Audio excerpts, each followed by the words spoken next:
when it is sourced from renewable energy sources, could be a really game changer for Pakistan and countries like Pakistan. So for example, if you have solar cells, photovoltaics, I know that several of industries, they have megawatt of scale of power available. So many industries, they have IPPs in Pakistan, they have wind power. So if you have some electricity available, then you can generate hydrogen from that electricity. And if you have some surplus electricity available from renewable sources, then you can get hydrogen for almost for free. So that is what the business case we are going to discuss. As you can see, you have electricity from solar or wind or some other renewable energy sources.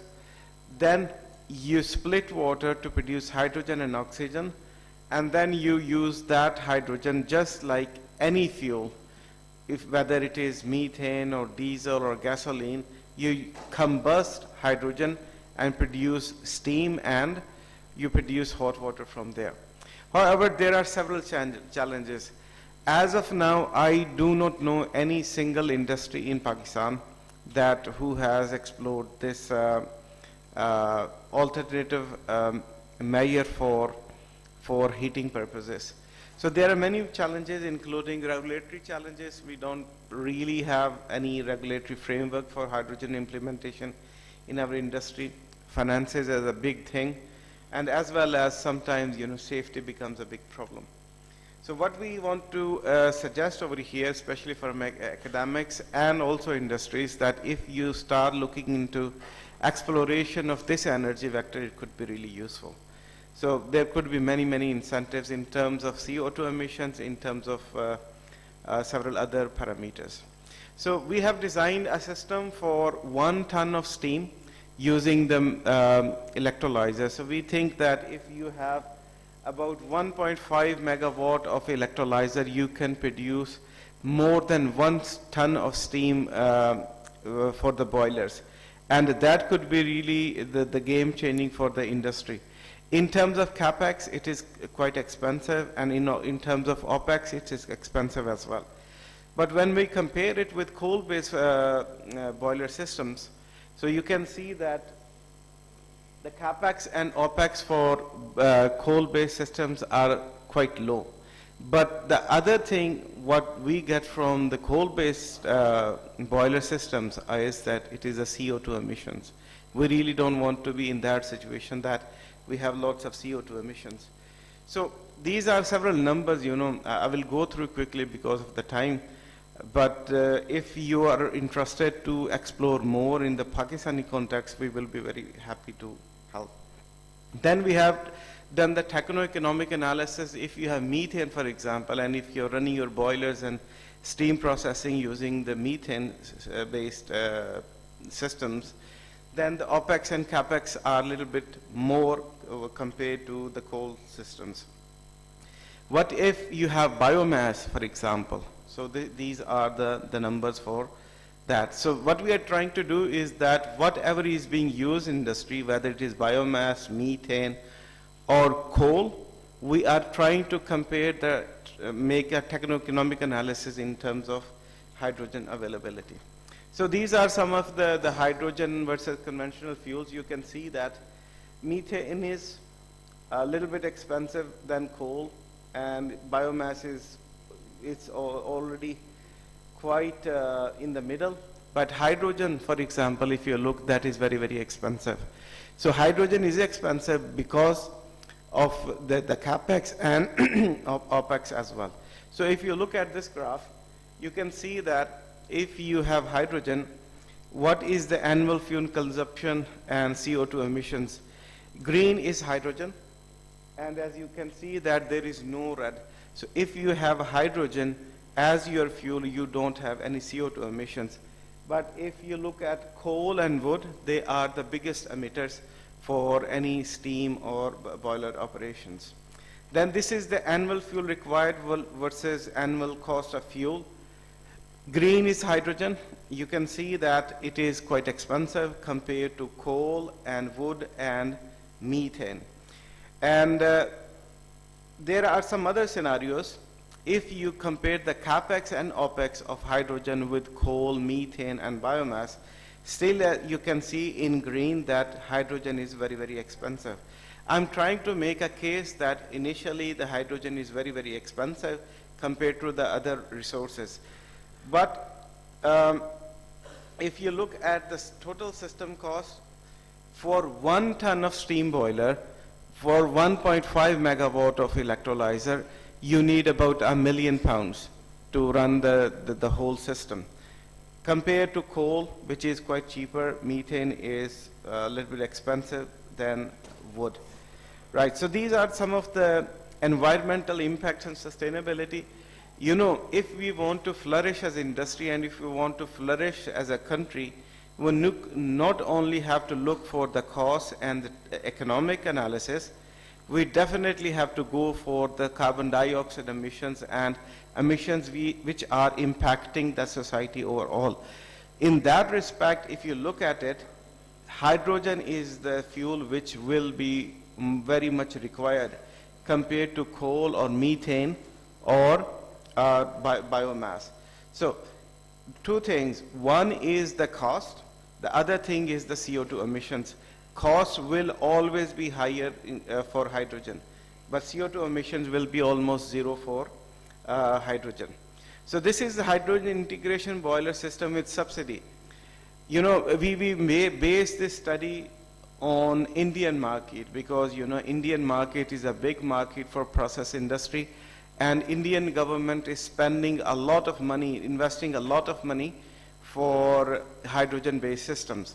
So there are several subsidies available. For example, in some of the states, Indian government will subsidize 40% of the capex, and some of the states will offer 50% of the electricity from the grid as the subsidy. So if you include the subsidies, you can see that the subsidy with hydrogen, it almost reduces half of the price for 1 ton boiler system with 1.5 megawatt of electrolyzer. So subsidies are playing a big role. There is another thing which we have calculated. All of these numbers are available. I can share it with you later on. If you have a PV system and if you have the electrolyzer system for the boiling application, then these are the annual costs, as you can see, for 10 years. So that is about $500,000 and so on. So return in investment when you have the PV in place, it starts coming after 5-6 years or so on. This is the hybrid system with 50% grid subsidy. You have PV system, you have electrolyzer, and 50% subsidy from the grid. So then the numbers change quite abruptly, and it becomes very comparable system to the existing, for example, biomass or coal-based systems. Hybrid system with 40% capex and 50% grid subsidy, as you can see, that compared to other fuels available, it in fact gives you, it starts to produce money for you if you compare in terms of fuel to fuel consumption. And this one is the return on investment comparison with hybrid integration system. As you can see that this is for total 10 years, and this is about £4 million return on investment, and this is about 3.5 with different scenarios when you have 50% investment from the government or 50% investment plus 40% capex invest from the government. What this slide is showing you is that if you are investing on your own, it is difficult. But if there are some incentives from the policymakers or the politicians or the government, it becomes quite easy. So what is the key takeaway? The first takeaway is that at the national level in Pakistan, we have surplus electricity. It's very surprising, as we know that we have lots of IPPs in Pakistan. The grid has surplus electricity. All the private organizations, the bigger groups, they have sometimes surplus electricity. For example, last time we visited Yunus Textiles, they have 50 megawatt of electricity. Sometimes they need only 15 to 20 megawatt. So electricity is available because people are not relying really on the grid. So if the electricity is available, if you start trying hydrogen as one of the fuels for your heating and boiling systems, then the fuel cost will be reduced almost to 90%. What does that mean is that if you're firing biomass, if you're firing methane, if you're firing coal, you can reduce almost 90% of fuel cost if you run on this system. Second takeaway is that we have to go to the government. Internationally, globally, all of the countries, all of the developed countries, including UK, USA, Europe, even in India, Saudi Arabia, they are spending fortunes on having infrastructure on hydrogen. We as academics, we as industrialists, we as general public, we have to talk to our government that we need to have these systems in place. The reason is very, very clear. Because Pakistan and countries like Pakistan, they are suffering from the environmental challenges more than anyone else in the world. Our health is declining, our children, their health is declining, and so on. So having the impact on the government through different routes is very important. And obviously, techno-economically, if we bridge these two systems with grid or with PV or wind, and then we do the electrolyzer, I think it could be really useful. For more details, definitely we can discuss. I'm available for today as well, or even for tomorrow. So we'll be very, very interested to talk to you about these systems for further discussions. And last but not the least, I would like to thank all of my colleagues at Northumbria University, especially my students and research fellows who have been working on this system for some time. I'm very thankful to the UKRI, who provide us the money to travel to come here and across the world, and obviously NTU who has always provided and welcomed us very graciously. Thank you very much. Thank you very much. That's a very interesting discussion, whereby we are looking at different options. We have coal, we have methane, we have biomass, and we have hydrogen. Thank you also, sir, for keeping time. We have some extra minutes. So, do you have anybody with a question? Yeah.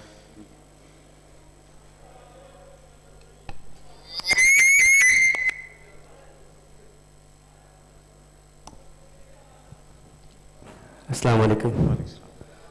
I am Awais Khatri from Mehran University, Jamshoro.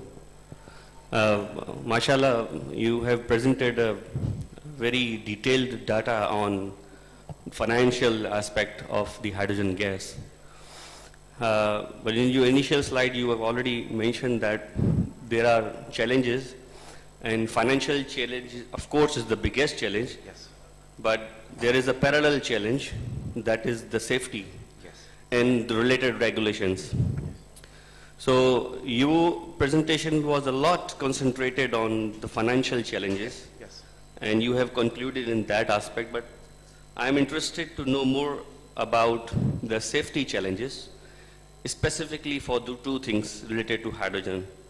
Number one, it is a blasting kind of behavior. Yes. Of the hydrogen. Yes. And there's the biggest challenge on that.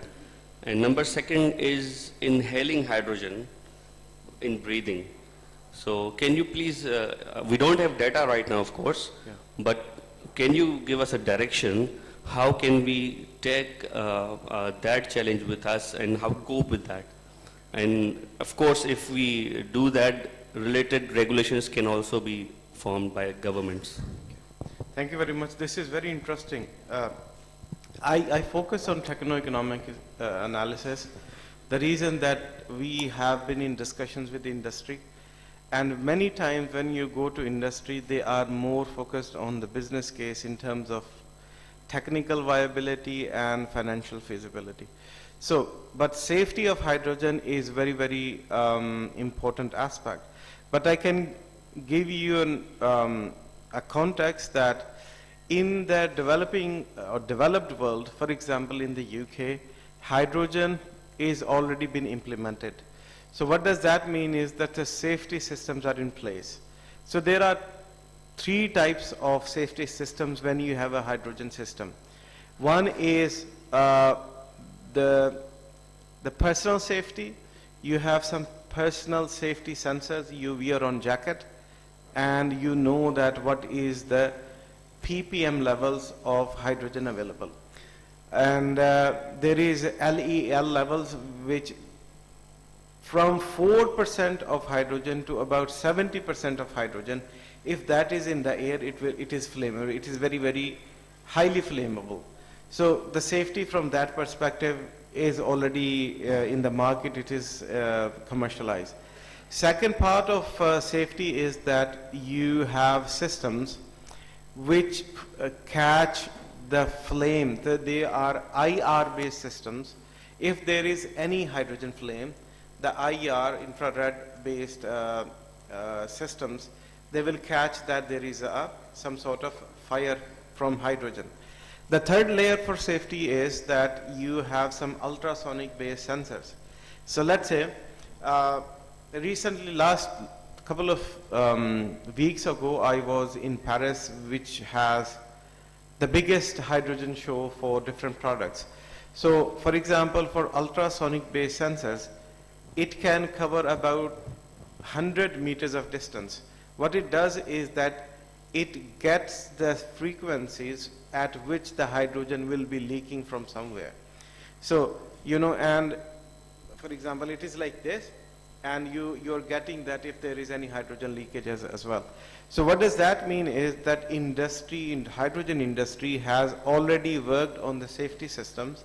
So these systems are not in any infancy. They are already in commercially available scale. So safety should not be a problem.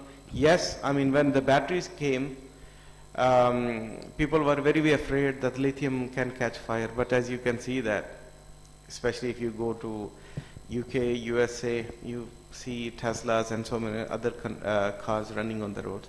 Safety is a problem, but it's already have been sorted. I have one more related question. Yeah.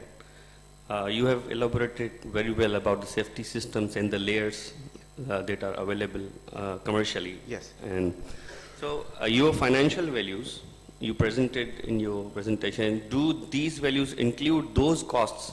When we implement safety systems, they have their own another additional cost? No, we have not included the safety in that perspective because we wanted to have fuel to fuel based comparison to make it easier. But if you add some safety systems, the safety system, they are not very costly. So should be okay. Yeah. Yeah, thank you very much. Definitely, this is a very interesting topic, and we strongly encourage that you look for some time and interact with the speaker, and he has availed himself today and tomorrow. So thank you very much, sir. Let's put our hands together for him as we welcome the next speaker, who is Lubna Hamed, who will talk on the impact of energy uncertainty on corporate financial performance, evidence from Pakistan textile sector. Welcome, madam. Thank you.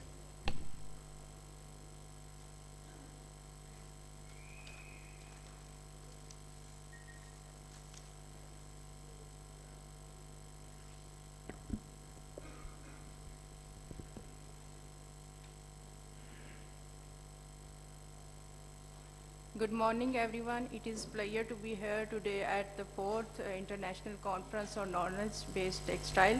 I will share my research related to the topic that the impact of energy uncertainty on the corporate financial performance, evidence from the textile sector of Pakistan.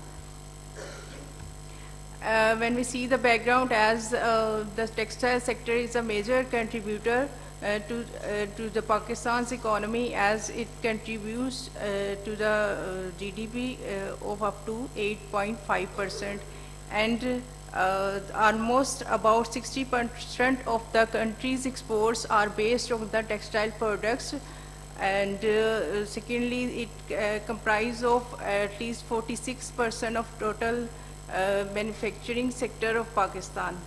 As we see its economic significance, yet on the other hand, this sector is facing challenges due to energy uncertainties in Pakistan.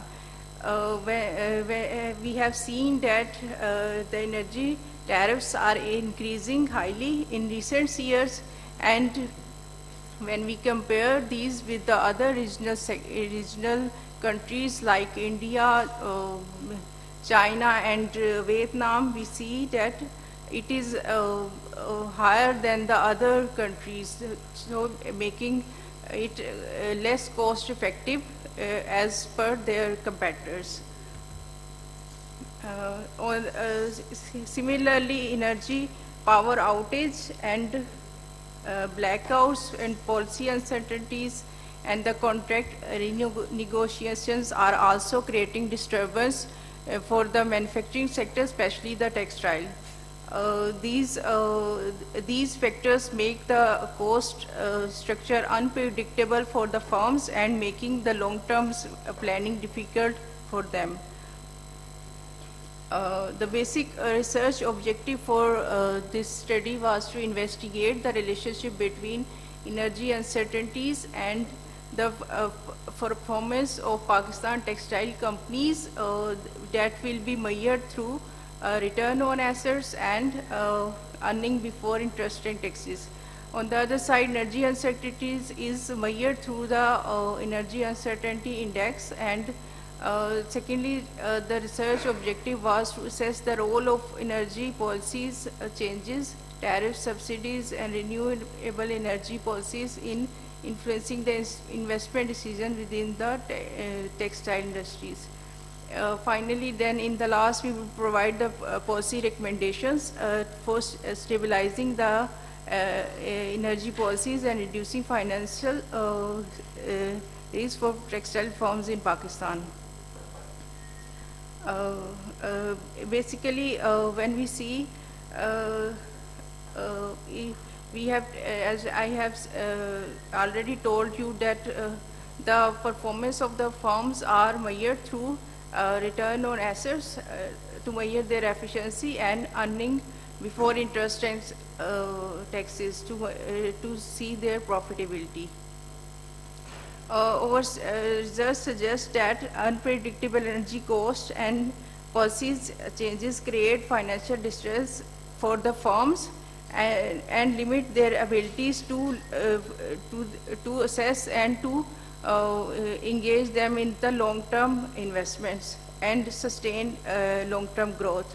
The findings of this research say that energy uncertainty index creating a negative significant effect on the firm performance. Like if we have seen that in Pakistan there are policies are changing simultaneously, and it creates the negative impact on the firm's return on assets and earnings. These findings emphasize that urgent need for stable and transparent energy policies are required, as the firm face higher production costs and investment risk due to energy uncertainties. Policy unpredictability fails firms to adopt short-term survival strategies rather than long-term growth. For policy and business implications, I would suggest that stable and transparent energy policies can reduce the uncertainties, which will lead for the betterment of the textile firms, encourage renewable energy investments. Encouraging renewable energy investments can mitigate the risk, and firms should adopt hedging strategies and energy efficiency measures to gauge the this challenge. For firms' perspective, it is suggested that firms should consider energy diversification strategies and efficiency improvements and financial hedging techniques.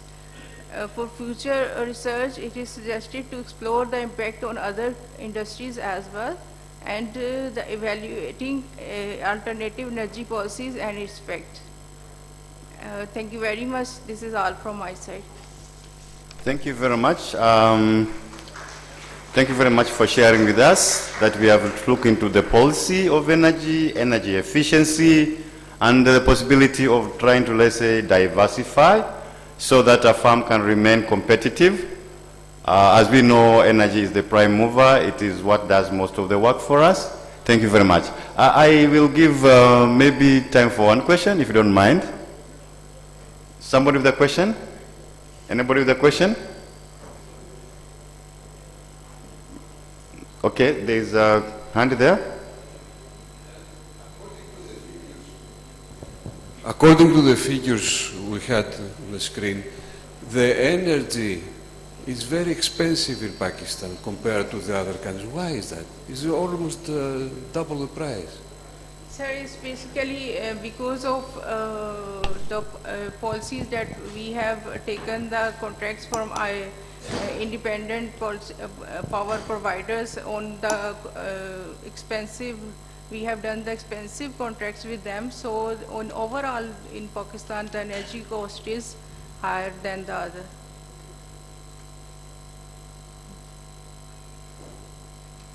Thank you. She's saying that policy, that's why policy becomes a very expensive, a major issue, because I think it was the policy for them to take the contracts, and now the contracts are coming back to bite. I don't know if we have one more question, a short one. Okay, allow me to stop it there and request that feel free to, let's say discuss with her during the tea break or any other time. It's a very interesting point because energy is very important. Thank you, madam. Please take your seat. So we shall move to the next presenter, who is Gibran Khalid, who will discuss with us about closing the loop in agriculture, textile and circularity to achieve climate targets in textile sector. Thank you, sir. Welcome.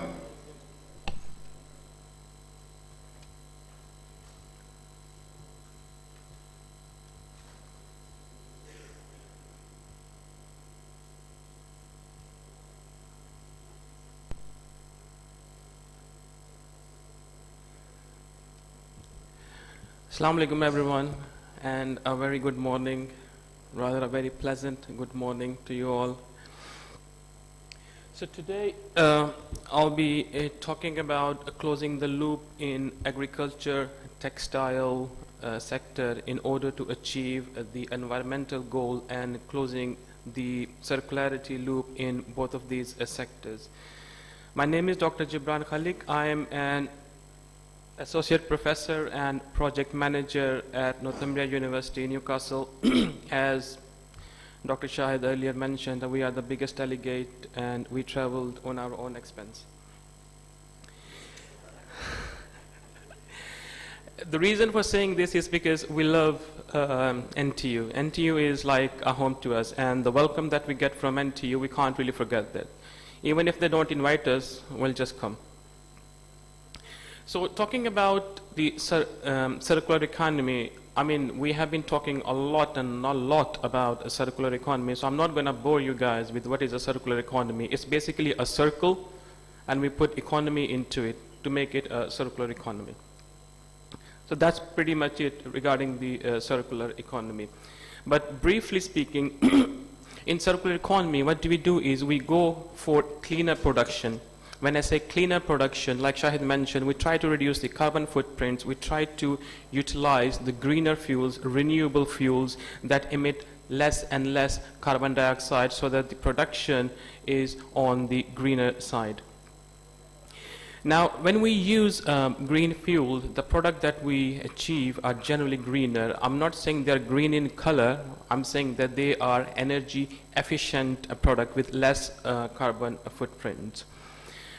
One of the aims during this model is to extend the life of the products that we made, because if we do not extend the life of the products that we are making, they will end up either in the landfill or will start burning them, which is not really helping the environment. So extending the life of the products that we are making is also one of the circular economy goals that we have to achieve. The other important thing which we have discussed yesterday as well, for example, reverse resources are working on it, is to collect the items that we have consumed at the end of their life and try to reuse them into usable products. So we can separate them, we can either reuse them, or we can take them back to the starting of the cycle so that we can recreate different products out of them. So if we are following this closed loop, we are working in a circular economy of fashion. Now, what are the advantages that we can get out of this circular model? We can reduce the environmental footprint that we are generating as a result of the manufacturing processes, which is going to bite us very soon if we don't follow the circular economy principles, because EU regulations are pressing upon us. With this model, we also reduce our dependency on the new resources that we are generating, because we are using the resources that we already have. And one of the biggest advantage is that we will be reducing the waste, and by reducing the waste, we can also increase the income, which is badly needed for this economy.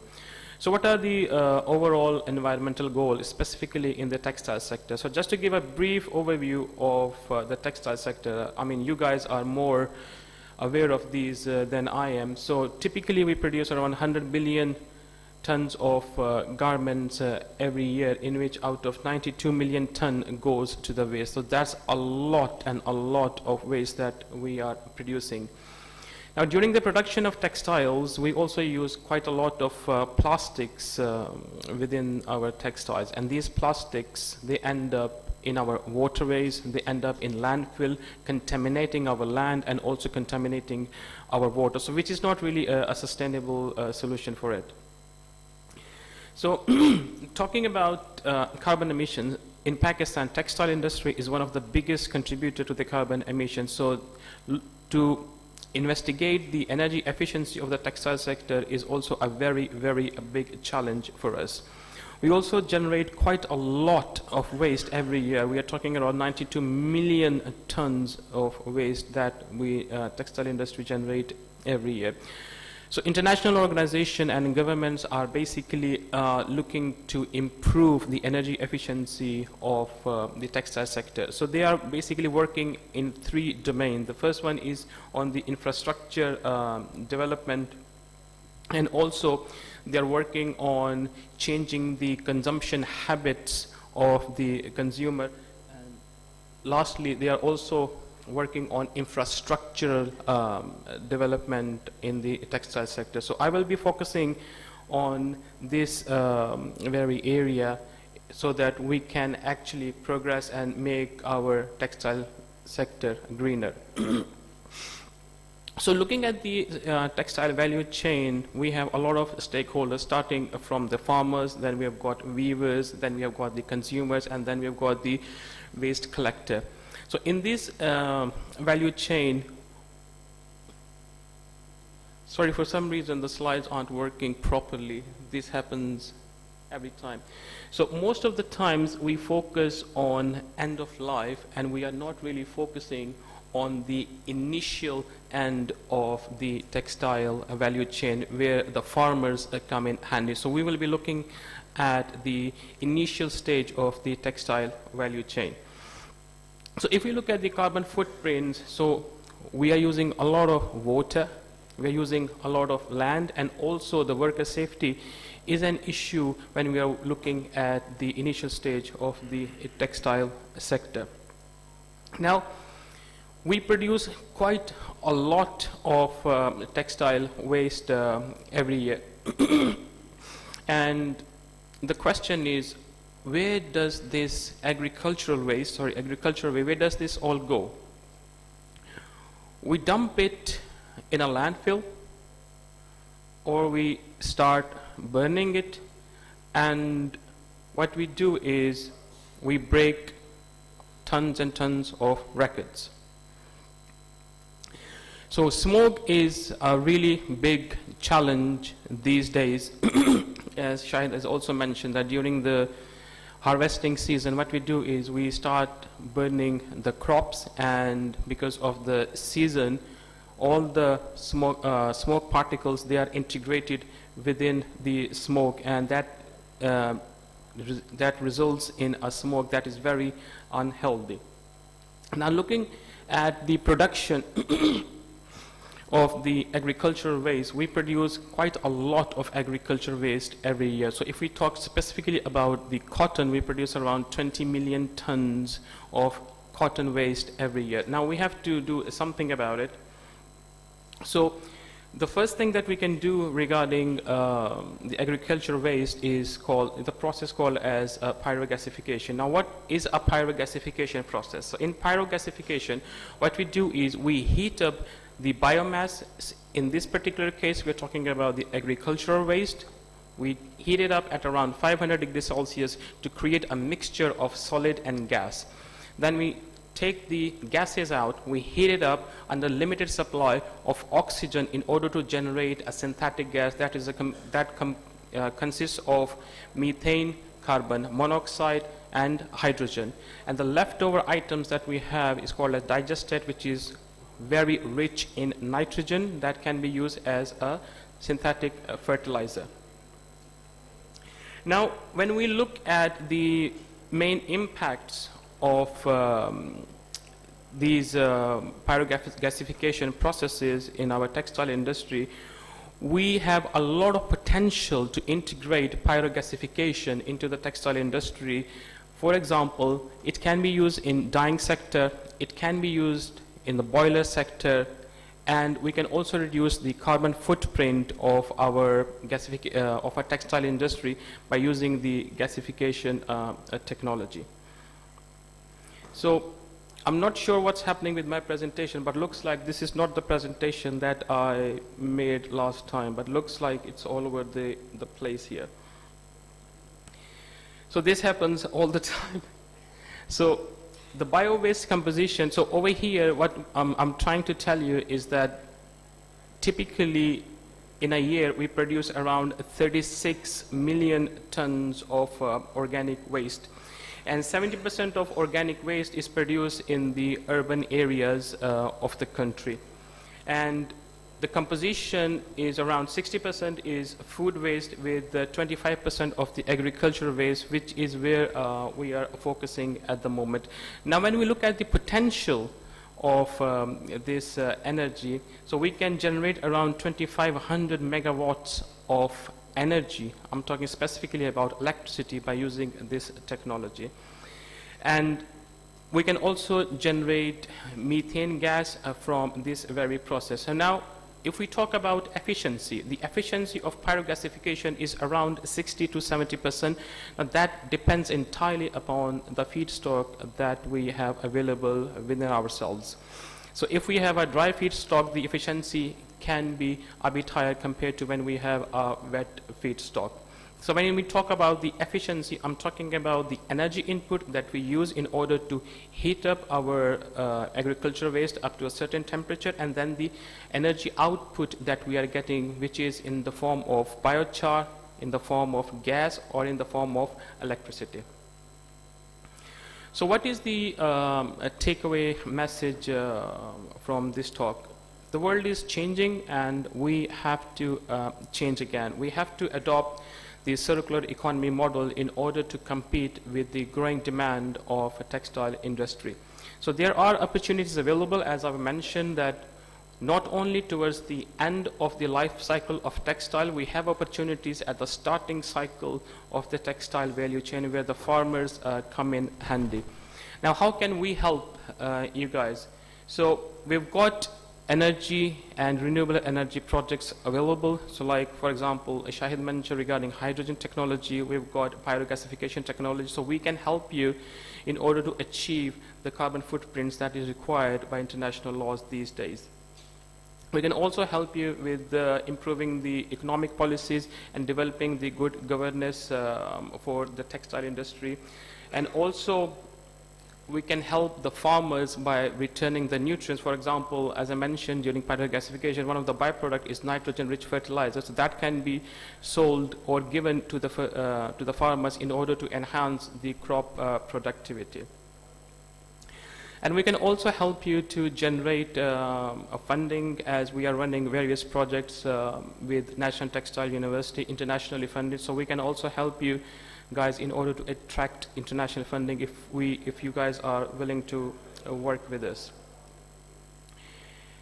So at the end, I would like to thank all of my sponsors and collaborators who have been funding my research over the past few years, and specifically I would like to thank National Textile University, Dr. Yasir Nawab, Dr. Muzammil, Dr. Shiraz for their kind invitation over and over again. And I would like to take this opportunity to thank you guys for listening to my talk, and thank you very much. Yeah, thank you very much. We are very privileged to listen to this wonderful presentation. It may seem to be mixed up to you, but I think the audience have been able to follow.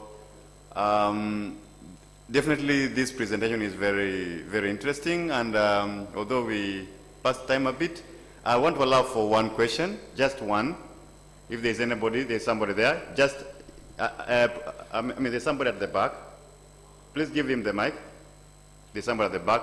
Please be as precise as possible. There's somebody at the very back. I mean, okay, yeah.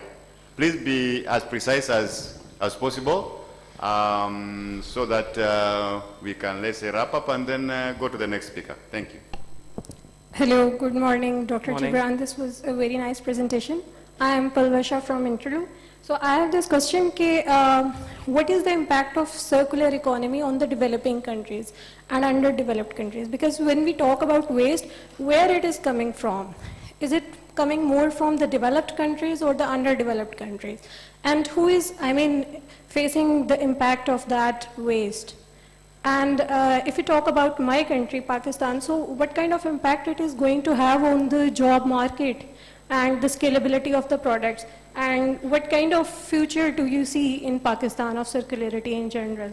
So what kind of social benefits or what kind of job market we can expect if we bring those products? Because I can see that again, that from consumers' point of view, people are not actually willing to pay for sustainable products, because we already have a lot of crises at hand which we need to deal first. I hope you get my question. Yeah. Yes, so your question has actually 6 parts, so I'll try to answer all of them in this short span of time. Yeah, briefly, please. Yeah, so I think the short answer is that the effect is there in developing country and also in the underdeveloped countries. So there is no denying of that. The waste is coming from every single sector. There is no particular sector where we can say that, so this is generating tons of waste and this isn't generating waste. But there is an opportunity in terms of job market as well. So we are talking about pyrogasification, for example. We need people to manufacture the units. We need people to operate those units. And then by using these technologies, we can power local communities. We can give energy to local communities who, for example, we are installing a unit in rural part of Sindh called as Salepat, where we are integrating the textile manufacturing and also the pyrogasification technology, and women will be benefited from it. The local community who does not have access to the grid, they will be benefited from this energy. So there are tons of advantages, but I can't really explain all in detail at the moment, but we can have a conversation later on. Thank you very much. Dr. Gibran has given us a very nice answer, and the better part is that he's available for more discussion over tea, over lunch. Yeah, please. So kindly talk to him. Thank you, sir. You can have your seat. I don't know whether we have Khalid around, but if he's not there, no, wait. Okay. Okay, if he's around, then I'll ask the next speaker to be a little bit precise because Khalid is now around. So the second last speaker will be Professor Sishan Katri. Sishan, please, come over and give us your talk on turning ideas into impact, how academia and industry can co-create the future. Yeah. Please try to work within 10 minutes. Thank you. On a lighter note, yesterday I was chair and I gave you 15 minutes. The lighter note, I'm finishing it, Yeah. don't worry. No, this program says 10 minutes. I actually invested on you, but it's okay. Okay. Thank you, sir. Because I knew you are going to chair today, right? Okay. Okay, happy start. Thank you. Assalamu alaikum. My name is Professor Zishan. It's more like in Urdu we say a kacheri than a talk. Okay. Do you understand the kacheri? A gupshup, right? Okay. There's a huge. I think it's a very long debate and a battle between academia and industry. Actually, both had the faces on this side, and unfortunately the language we speak is also different. The academicians speak another language and industry speaks another language. This is the reason why we don't usually collaborate in a way it should be. So in academic perspective, some of the lessons for the academicians and some of the lessons for, not lessons but the examples for the industry to look into. The research, there are some stages of technology transfers. There's an R&D. Usually we get the funding from the funding agencies like HEC, PSF and European fundings.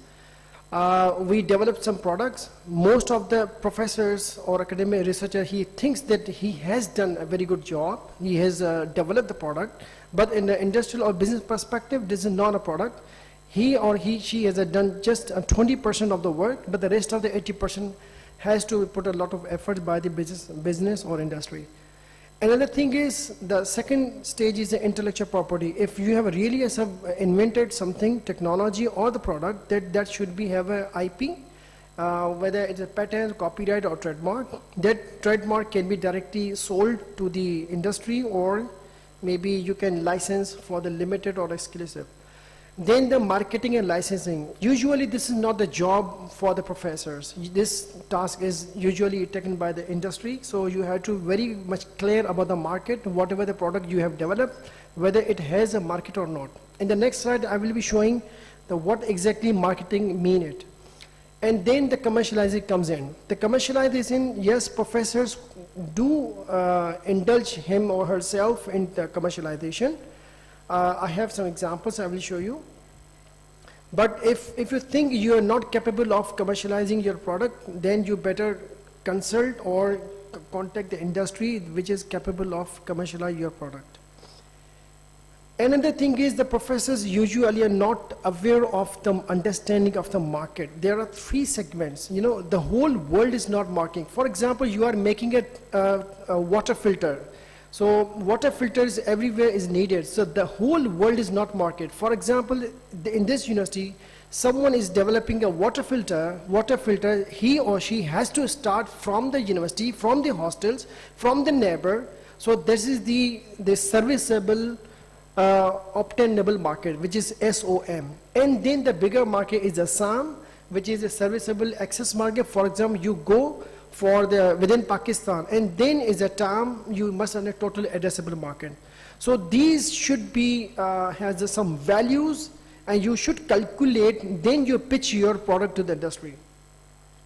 And this is the reason whatever we produce, but unfortunately we don't have a market, and we are unable to translate our ideas into impact. Some of the this is the uniqueness versus value. All professor thinks he or she has developed a very good product. If there's no value, it is a unique, okay, it is a unique, but it is a no value.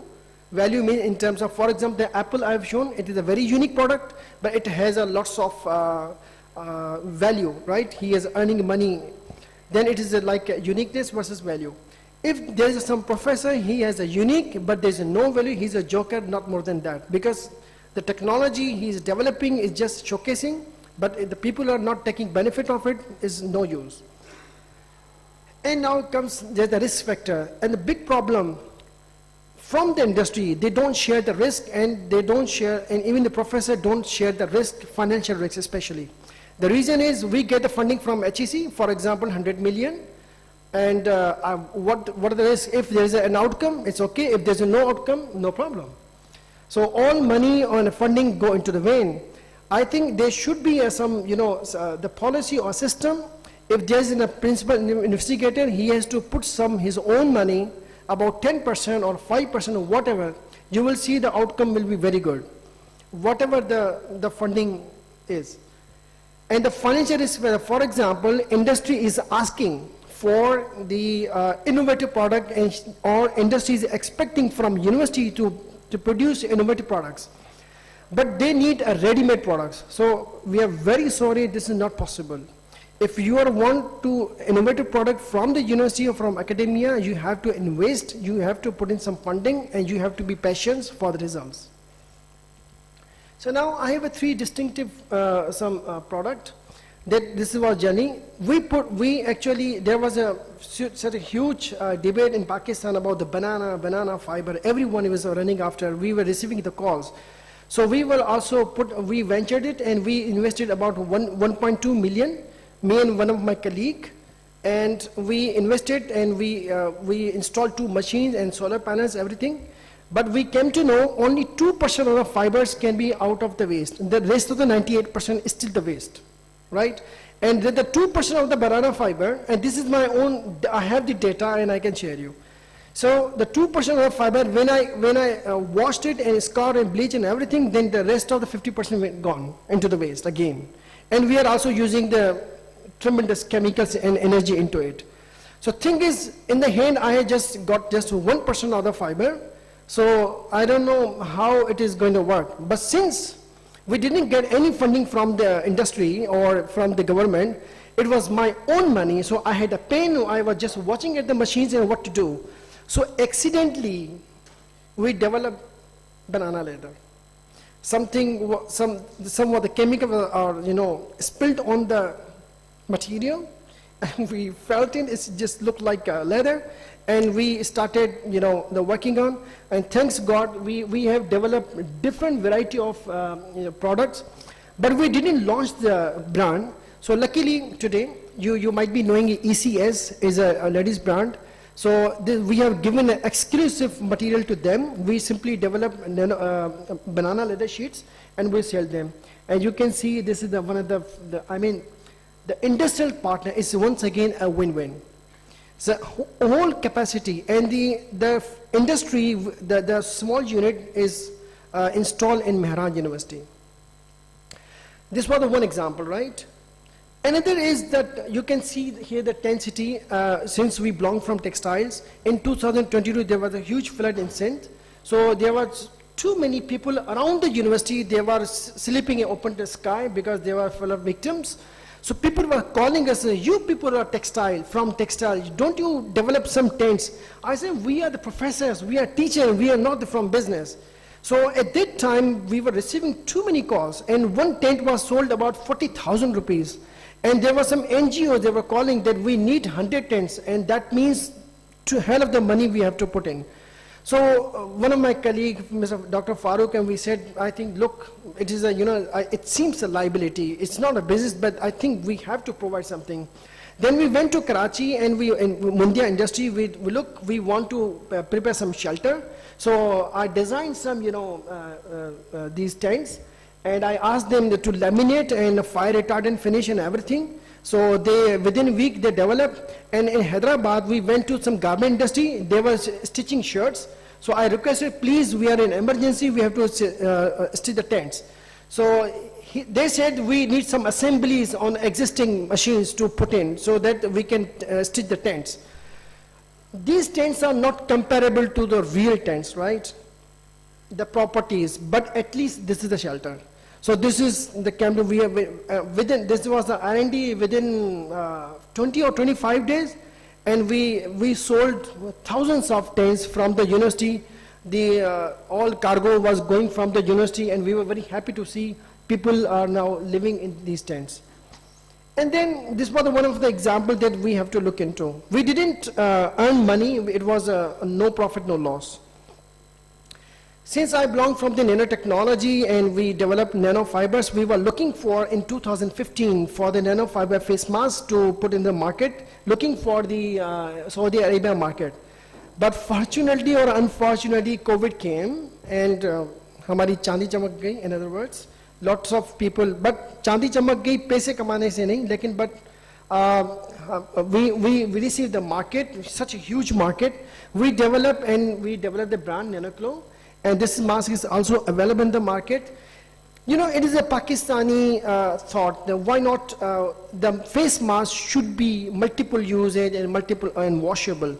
But the nanofibers, we put in nanofibers to get N95 properties. So successfully we got it, and then we gave the Spring Mart and Davago, it is also available. And luckily we have a very huge, unfortunately I have missed, okay. So we have been supplying this to BMW, Audi Pakistan, you might have seen, and Baiko and Pakistan Stock Exchange there, and even Pakistan Army, we have been sending them. Still we have not very good sell, but still it's going on. And then we have developed nanofiber scale machine because we have no option, because we have invested all our own money. Actual nanofiber machine is about, in Pakistani context, about 4 crore rupees, but we develop in just 1 million rupees. Okay, so this is the roll-to-roll production. This is also indigenous development. Recently, we have developed this nanofiber air cabin filter. I hope it will work. अस्सलाम वालेकुम रहमतुल्लाह। अच्छा, ये हमने हमारे student से ये nano fibres का कैबिन फिल्टर बनाया है, और माशाल्लाह इसको मैं अपनी निसान डेज में यूज़ कर रहा हूँ। I use it in my own car. मैं भी आपको इसका रिजल्ट दिखाता हूँ कि कैसा है। देखिए, अभी हमने यहाँ पे इंस्टॉलेशन इसकी कर दी है कैबिन फिल्टर की। अब इसको हम स्टार्ट करने जा रहे हैं। अब इसके देखिए इसका थ्रो कितना है, फिल्टर्स में ना जो एयर का जो पास थ्रू होगा बहुत जरूरी, कोई एयर ब्लॉक तो नहीं करना है। मैं इसको यहाँ से ऑन कर दें, वैसे भी कमर्शियल व्हीकल्स में यूज़ कर रहा हूँ। और आप देखिए कि इसकी जो थ्रो है माशाल्लाह वो कहीं पे भी इसकी ब्लॉकेज नहीं है। तो फिल्टर में नैनो फाइबर्स की लेयर है, इसमें जो नैनो पार्टिकल फाइन पार्टिकल्स होंगे, बैक्टीरिया ऐसे वायरस कुछ भी होगा तो वो सारा फिल्टर होता है। तो आपको बहुत ही ब्रीथेबल और एक अच्छी फ्रेश एयर आपको फील होगी। सो तकरीबन मैं 2 दिन से इसको यूज़ कर रहा हूँ, और आप इसको देखिए इसका माशाल्लाह। I am using since 6 months. Past 6 months I'm using it. तो उसके कुछ क्लिक्स हैं, मैंने FIP का प्रोजेक्ट बनाया। अच्छा देखिए, हमने तो स्टार्ट किया चीज़ें, क्योंकि हमारे पास जो गाड़ियाँ हैं हमने वहाँ से स्टार्ट किया। अगर आप समझते हैं तो कोई ऐसी गाड़ी आपका इसमें फिल्टर आपको कोई भी इंटरेस्टेड हो, तो आप प्लीज़ हमको DM करें कि इस गाड़ी का फिल्टर बनाना चाहिए। हम कोशिश करेंगे कि जो टॉप 10 होंगे जो फर्स्ट ऑफ ऑल रिसीव होंगे, हम आपको वो इंशाल्लाह बना के उसी साइज के उसी मॉडल की गाड़ी के हम आपको भेज देंगे। Thank you very much. So it is about 92%. अच्छा, ये हमने हमारे FIP के स्टूडेंट से 92% is efficiency. The commercial filter cabin filters has just about 30 to 35%. Okay, so just move on to the next अस्सलाम one. वालेकुम रहमतुल्लाह। Okay. This is another prototype. इसके trial अभी field में हमारे पर लग रहे हैं. Let's see how we receive the result. These are the bags for the mangoes and grapes, and this you can see there is a window of the nanofibers.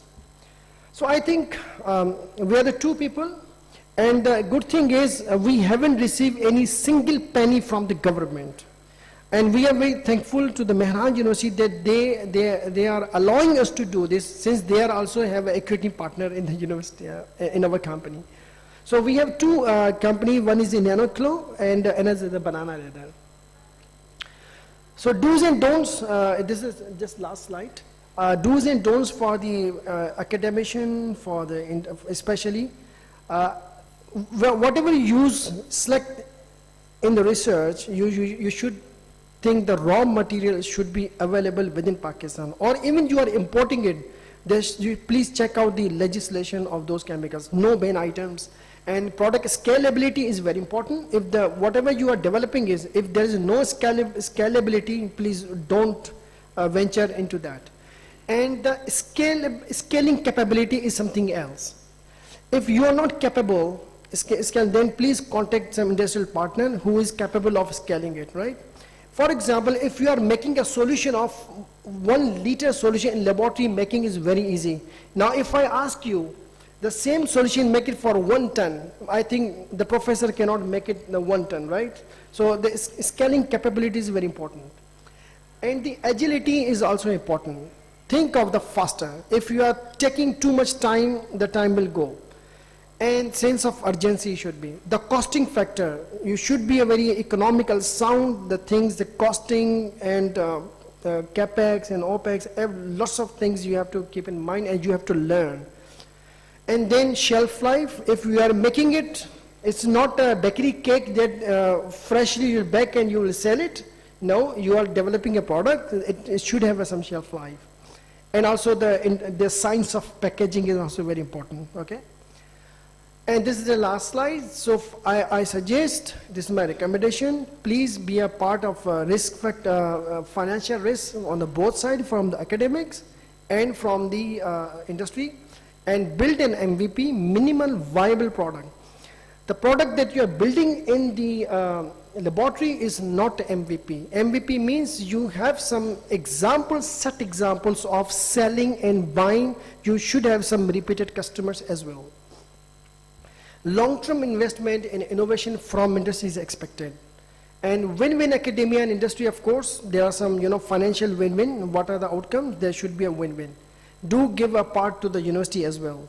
And the last part is the economic understanding from academia side, which is we usually lack. This is the reason we don't understand.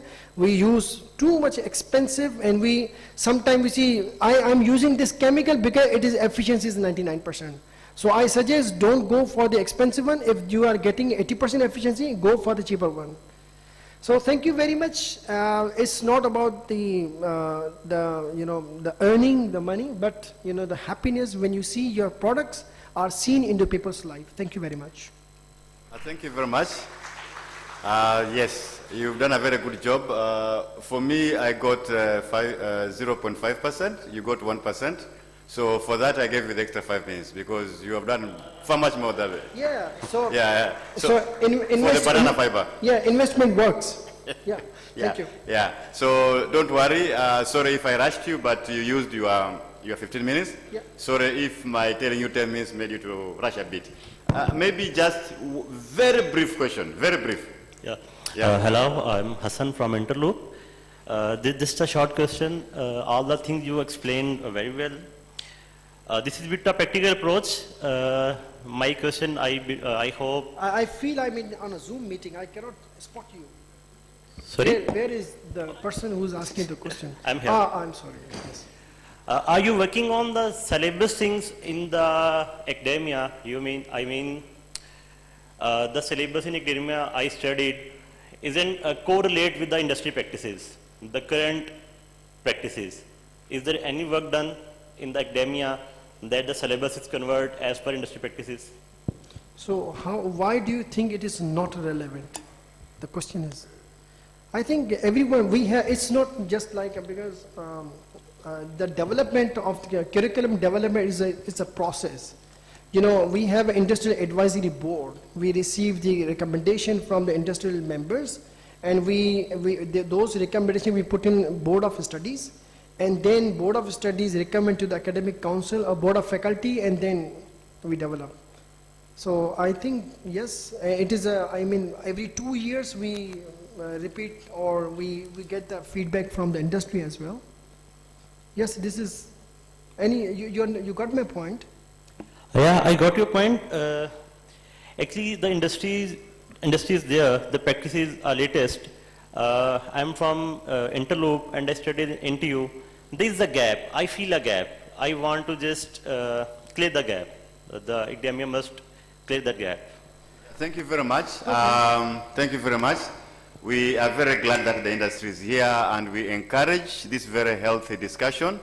I think our speaker, the one from the floor, has seen a gap, and I strongly encourage you to try and fill that gap in one way or another, because you have noticed it, and I think that's a very good thing. Thank you, Professor. Let's put our hands together for him. And everybody else is free to also engage with the professor and also people from the industry for the betterment of the industry at large. Our last speaker in this session is Dr. Khalid.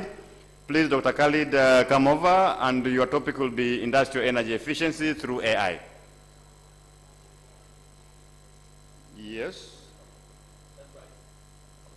Okay, that's what I have here. Maybe if you have the different topic, just present. Sorry, okay. Okay, you are Dr. Khalid? Okay. Yes, maybe just go on and present what you have. There's a little change of topics Yeah, here. yeah, there's a little change on topic, so please use the current one, the one you have. Sorry for that.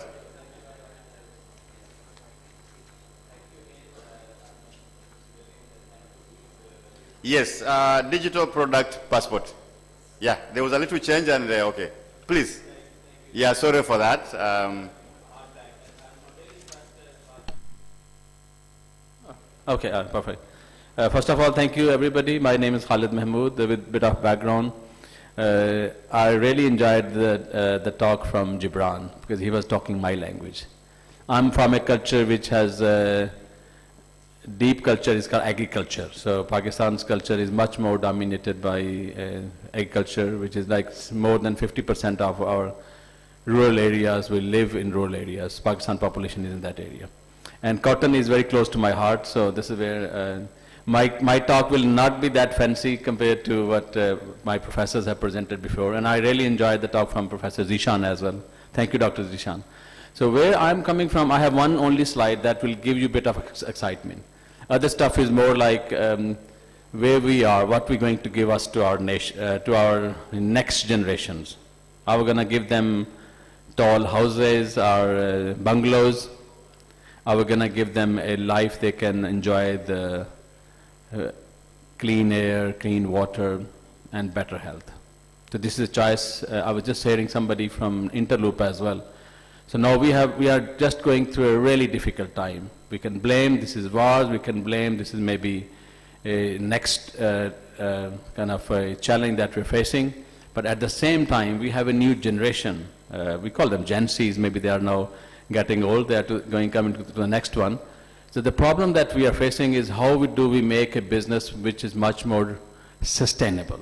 And I don't have the answer, but I'll still ask all of you, maybe have a bit of think about it at the end of my talk as well. So where we come from, we are all, as a humans, we are governed by rules and regulations. If we are let it go, we will not do right things. And just coming from sort of bit of Islamic view, we have to discipline ourselves. And this is where the sustainability is about how do we discipline ourselves. My colleague was showing here earlier the UN Sustainable Goal number 14, sustainable production and consumption, which reflects to our lives. So how do we behave in our life? This morning when we took shower, how long we let the shower to keep going? So that's the responsibility that we have to bring in. This is called the sustainability. So what we're going to give our next generations, do we have enough water?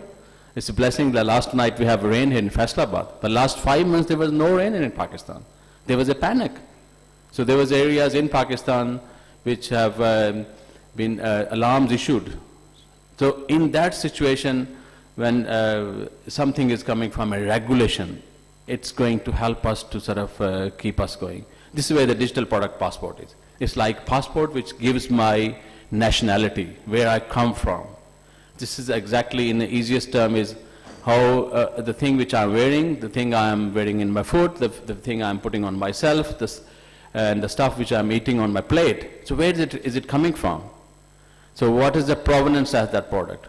And for that purpose, we like it or not, I think EU has done a superb job. I would like to salute those guys sitting in that kind of in a consortium, although I come from the UK, which did, I think, one of the worst thing in the history, leaving EU. So we're putting ourselves, the country is in trouble, because we left that block. That block was, how do we become uniform? How do we do things in a way that are sustainable? So I'm not going to go more details about the benefit of EU, but okay, here we go. So the challenge that we face, I just explained. So the passport is something that gives you a right to come to a country, a right to give your identification. So this is what exactly is the digital passport mean. It's providing all data, information, what my colleague was saying about circular economy, the life of a product, what's been used in that product. I think that all information is kept into that passport. And my background is I'm coming from agriculture, where all the fancy bit of textile start. I mean, textile is not a new sector, it's a centuries old thing. When human being was, Allah Mia has created, the next thing was the shelter. How do we cover ourselves? This is where the textile has come from. I think banana was there maybe that time to cover with the leaves. So this is where we have come to protect that way of living. So I'm not against today any fibers, but I would again just give you one example what Dr. Gibran has said. If we do one full, I would say a washing in a washing machine, the amount of microfibers are produced. Nearly 1 million microfibers are produced. If they are plastic, they're not going to leave us. They'll end up into the water, they'll end up into the sea or into the rivers, they'll end up into our food system again. This is where we are coming to. So only thing that we can survive is working with our with this again digital passport, giving that realization to the customer. When I'm buying the product, I'm not just looking at, okay, what does it cost in terms of price, what does it cost to the environment? So what is going to cost to my future generations? This is where digital passport is giving you that much detail, that kind of eco-design, sustainability product, what's called ESPR, those regulations which we are going to talk about. I'm just going to skip all these slides, not going to go more in details. My colleagues have said the fancy bit of Pakistan's textile industry, but we never had seen the impact on the environment. I just come from Karachi. So, I mean, Karachi is we are sitting here in Faisalabad, which is a hub of textile, but the other big hub is in Karachi. So, nearly 62% of the jobs they are created by, 40% of the jobs are from textile sector in Pakistan. But its impact on environment, my professor friend Gibran has already said. So this is the challenge we are facing at the moment. So how we overcome? So this challenge is from within our supply chain. So it's quite complex sector. So if you look at, we call it tier 4, tier 3, tier 2, tier 1. I'm only going to talk about tier 4. So you have done a fantastic job looking at other tiers where the process starts from farming. So if I tell you how much water is used to produce 1 kilogram of cotton, have anybody got an idea? Raise any hand if somebody knows how much water is used to produce 1 kilogram of cotton. If I give you a choice, maybe 1,000 liter, 5,000 liter, 10,000 liters. So who's for 10,000 liters? Raise their hand. So 3 people in this hall, 4 people. 10,000 liters of water is required to produce 1 kilogram of cotton. 48 hands. So maybe, also depending on which matrix you're going to use. So the challenge I'm saying is within the farming, which is coming from the tier 4, there's a huge problem there. Cotton is one of the worst crop in the world in terms of amount of chemical pesticides used on the cotton. So that's where even where the process starts. That's where we've been working. So I started, I was in academic in the past, and I started Savi, this enterprise, back in 2020. I would say this is a COVID baby. So the whole idea was, how do we translate that knowledge which is sitting in the universities and academia onto our life, onto the consumers, onto the public, and onto the supply chain, onto the farmers as well. So I'm starting from the farmer with holding a spade. So farm spade, we call farm. How do we look at the transparency from farm to the fashion? There are so many chains, which I explained, spinning, fabric manufacturing, and then tier 4. So this is where we have been working the last 5 years, trying to develop a model where you can trace your shirt back to the farm, back to the field as well. But the thing is, there's a challenge still. We don't have, especially in Pakistan, we do not have a segregation system. When cotton is produced on the farm, it's just go through so many chains, so many hands, through the middleman, and middleman to the next middleman, and next middle to the other middleman, and then ends up in a ginning and ginning. So there are so many chains. So how to break these chains, how to make it much more, I would say, easy and straightforward. It's a challenge. It's not going to be solved. But the key for that challenge is in the hand of the customer. And that customer is empowered by this digital passport. So this is where, now this regulation was kicked in 24th of July last year as a, I would say, as a voluntary. Next 2 years, 25, 26, it's a more like a discussions and try to build a system. It will be implemented in 2027. And 2028, it will become compulsory. So if you are a textile manufacturer, you have to give your product passport. And I can just give you another view where customers our consumers have a huge role to play. There's also part of that regulation. There's a whole requirements on labeling, how you can put a label. In the past, we'd say, okay, I can put my label on my t-shirt, it's a green label, but you have to prove it. How we prove it, this is where the data would be required. Data transparency would be required. This is where our colleagues who are working in the computer science, we need their help. So they can help us using AI to dig out that data.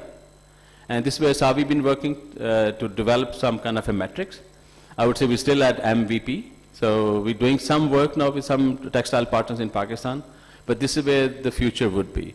It's not to make the EU happy, it's the mission that we would like to make our next generation to survive and thrive. So I'm just going to quickly skip through how the suppliers will benefit from the benefit of passports. So right from the bottom to the up, they can just look at the product journey, where it has come from. And also benefits in terms of better management within the system as well. I'm not going to go more details. I think I have done my job because time was a little bit short, so value to the stakeholders. Again, meeting all those matrices which my friend has explained earlier. Doctor, I'm just looking at you, where we have seen this university, NTU could play a big role. It's a center of excellence, my colleague has asked, there's a difference, there's a huge gap between the academia and the industry as well. So the lessons that we learn in the university, this is again maybe going back in olden times. But how we bring this knowledge, this is much more applicable in today's world. This is where the digital product passport is giving us an opportunity. So I'll just stop over here and take some questions. So thank you. I hope you enjoyed this. So the whole idea is digital product passport is an area of hope for our generations.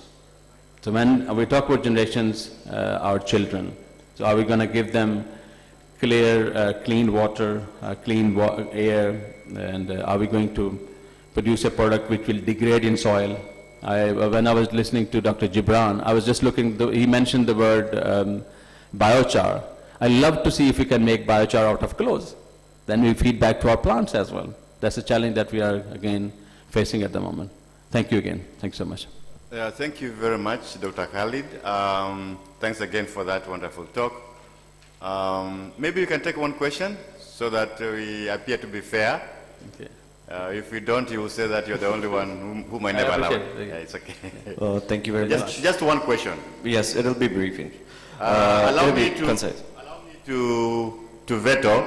I request you give the lady, because we've had very few ladies.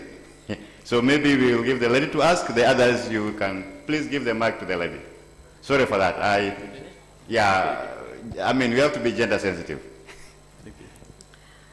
Myself, Dr. Salma from NAD University. My question is related to your digital passport. It's a very good presentation. But when we talk about the recycled product, a product which is manufactured from the recycled cotton or any other fiber, so what do you think, what's the chance of the digital passport accuracy? So can you explain that thing? Thank you again. The passport is, it's like your washing machine, what you put in, what you get out of it. So the data that you're going to add, it's, that's where it doesn't matter where it's coming from. It's coming from recycle, so you need to have that information into the system. So having information that's available and giving confidence to the consumer, when I'm buying this t-shirt, it has got 50% recycled fiber in it. So it hits all the boxes of, okay, it's circular. It's bringing back that kind of loop. When I'm taking I'll just give an example of when I use these one-time bottles that you have drinking water. It's not been used, I just feel cry. There's no system I can bring it back. So I think for that purpose, there's a huge challenge. Again, investments have to be raised as well. And also, I would say, you have to have a system of collecting back those clothes back to the system as well. I mean, I see those videos and pictures when clothes all been dumped into poor countries. I mean, Europe is using clothes and it's all end up in Africa and Pakistan and Bangladesh. There's many places. But also another flip side of it is not only the challenge that we are looking at the material, but also the humans involved in that as well. So digital passport also need information on, are you paying fair wages to your workers? Are you paying fair wages to your supply chain partners? I'm talking maybe if it's a farmer. I mean, I'll give you an example. If a cost of a t-shirt is $1, so how much is paid back to the farmer of that t-shirts? It's less than 10%. In most of the cases, 2 to 3%. So this is where the 92% is going in the supply chain somewhere else. So this is where I think digital passport will open our eyes. Thank you. Thank you very much. Just for the sake of equity, there was somebody with a mic. Just take it back to him so that he doesn't feel that discriminated. There was somebody somewhere around there. The person who was having the mic before I requested. I was okay, please, yeah, for the sake of equity, just your brief question. Thank you very much. So I'm Arbaz from Utopia Industries. My question is that recently we have seen that Asia has become the biggest exporter of textile all around the world. It's like 70% of the textile has been exported to Europe and USA. So how can these countries, the Europe and US, expect us to comply with all of these regulations within the limited time period, even though they're also going through the crisis of CSRD, the CS3D. So these countries are basically not complying with their own laws and their own regulations, while the major stake, what the third world is facing, they're expecting us to comply with that. Moreover that, the things that DPP, the CSRD, the 3S3D, EU Green Deal, these are the regulations that are not even complying by their own countries and the states. So how can, the third world countries could apply so quickly, even though the scope 3 emissions are not being included in our reporting? So I'd like you to answer that. No, thank you very much. I think that's a very important question, and you have just hit in the head in terms of the issues that we are facing. But at the same time, I look at other side as well, the longer term thing. So who's going to benefit from this? I mean, a country, I know we want to do exports, we want to generate that money coming to the countries. But what is going to be in the longer term? Our interest of the country. So that's the question I always ask. So if we're going to pollute our own waters, so no matter how much expensive exports you're going to make, you're going to paying the bill for the health. So it's just an opportunity, I would say. And second thing is just on a lighter note. Now when we are living in the world of Shein and X and Y and Z, so this is where this cheap thing is not going to sustain. So we have to come to a point. I'll give an example of when the farmer is only getting less than 2% of the supply chain. Food or fiber is cheap. So we need to get these things paying the right price. And my colleague, I think she said in the beginning, the customers are not paying the price. The thing is we need to change. We have to produce less, consume less, and pay more. This is where we can work. Yeah, thank you, sir. Thank you very much. Thank you very much. Allow me to request that we stop here. But this is not the end of the discussion. So I strongly request that I can see a lot of interest. Please take some time and talk to him. I think he's very much available during tea, lunch, or any other free time, or even tomorrow. Also take his business card, and the purpose of conference is to network. So I think when I see a lot of hands, I'm very happy that this process has begun, and I hope there'll be a lot of collaborations from this wonderful talk. Thank you, and with that, I ask you to sit down so that we can continue the rest part of the program. Thank you, sir. Thank you, everyone. Ladies and gentlemen, it's time for certification. I would request our respected session chair, Dr. Joseph, to please move forward and present certificates to our honorable speakers. Firstly, we have Dr. Shahid Rasool from Northumbria University, United Kingdom. If he's available here. Yeah. So Dr. Gibran is taking his certificate. Dr. Khalid Mahmood from Saviku. Please put your hands together, ladies and gentlemen. Ms. Lubna Hamid from Virtual University, Islamabad.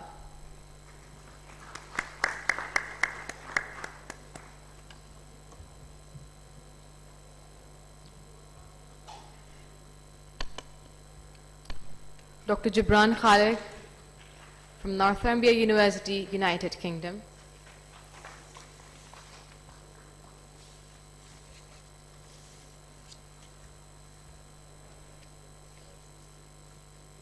Lastly, we have Professor Ihsan Khatri from Mehran University.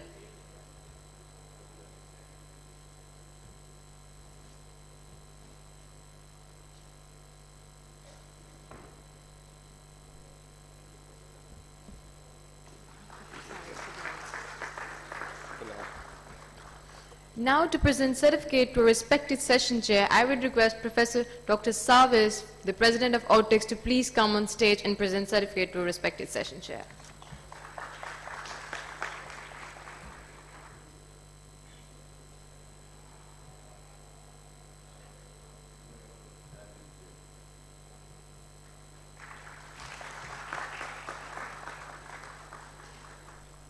Thank you so much, sir. Thank you.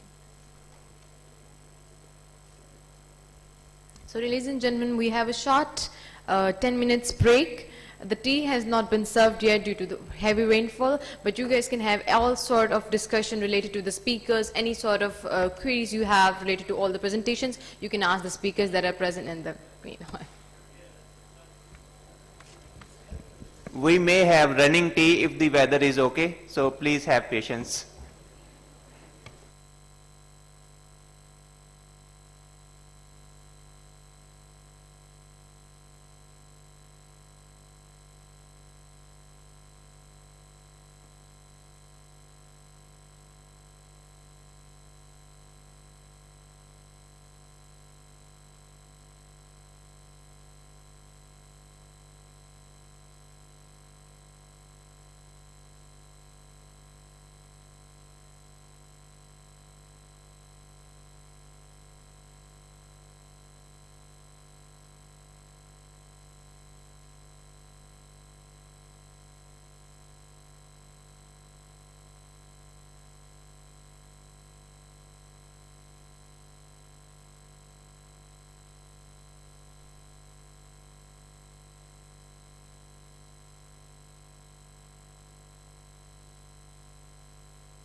Conveniently located near key transportation arteries, Ahmad Jamal is one of the most modern textile processing facilities in Pakistan.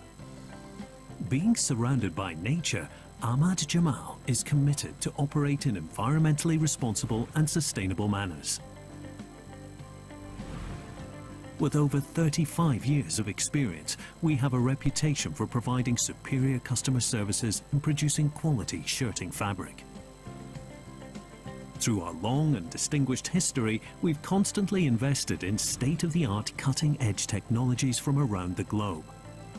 And we now have one of the most modern and well-equipped textile processing facilities in Pakistan. The company has a well-established infrastructure to cater the lightweight and traditional shirting fabrics. We have well-versed professionals to provide best quality services. The people at Ahmad Jamal are the most valuable asset and a key source of strength. We recruit, train and promote all personnel based on ability and performance. The regular employees at Ahmad Jamal are 700 plus. We employ highly educated executive management and skilled technical staff to get better performance.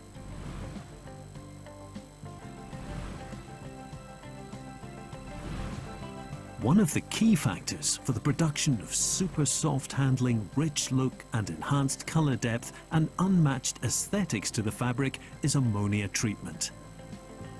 Ahmad Jamal is the only processing facility in Pakistan having state-of-the-art ammonia mercerizing, which is a jewel in the rest of the chain of processes. We have the flexibility and capability to cater to both large run sizes of institutional and small batch sizes required in fashion. Thanks to the latest dyeing machines, which can handle both cellulosics and synthetics, along with batch-wise machines for shorter runs. With a large flexible infrastructure and expertise in pre- and post-treatment fabrics, we have chosen a world-leading brand, Mona Lisa, for producing digital print and extremely fine details and vibrant color, with a specialty covering the white gamma, resulting in an unmatched performance and most desired quality. Our finishing department has a variety of machines, equipped with state-of-the-art monitoring and control systems, along with processing capability for all kinds of customers' needs. Ranging from super soft handling formal wear, casual look, shrinkage controls, specialized functional finishes, including highly in-demand durable press finish with most cross-linking and customized special effects on the fabrics with focus on production of exclusive quality and customer satisfaction.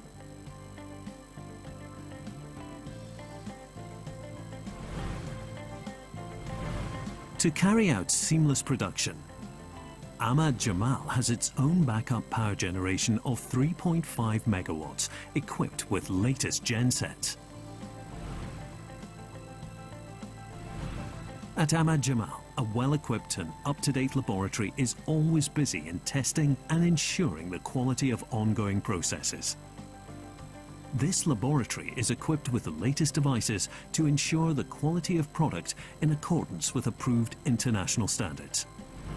The final product goes through strict inspection to meet quality standards. The different procedures like checking and visual examination are performed.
Conveniently located near key transportation arteries, Ahmad Jamal is one of the most modern textile processing facilities in Pakistan.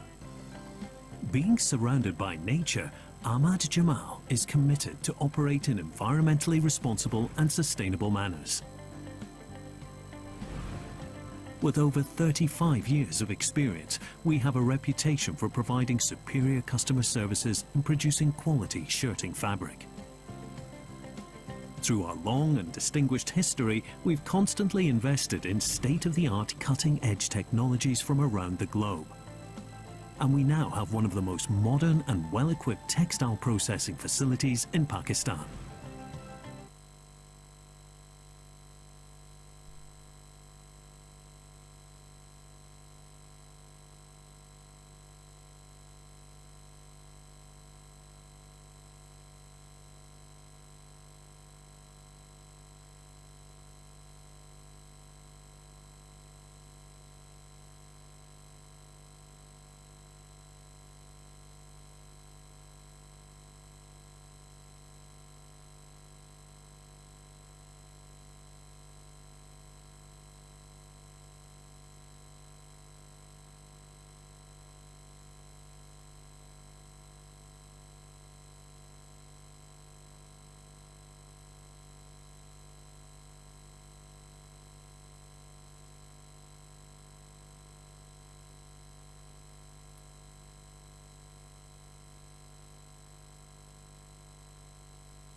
You might be wondering, what the heck is ultrasonic cleaning, and how does it really work?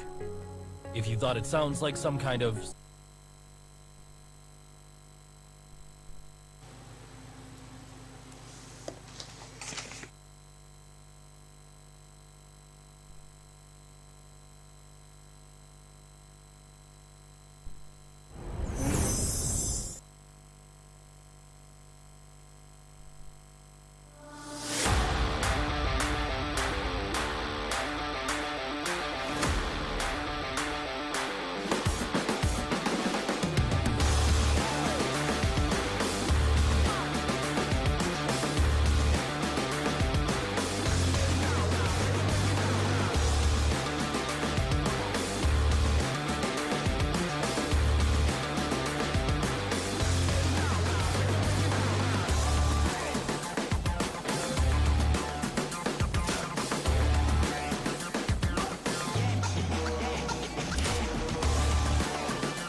Ladies and gentlemen, please be seated. We're going to start our session.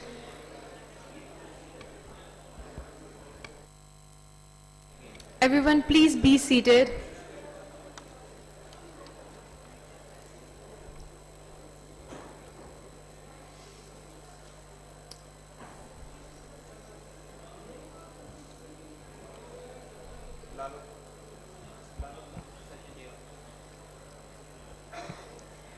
So welcome back, ladies and gentlemen. We will now begin our second session of today on textile production process and textile misc, which will be chaired by Dr. Gibran Khalik from Northumbria University, United Kingdom. Please give a huge round of applause for him.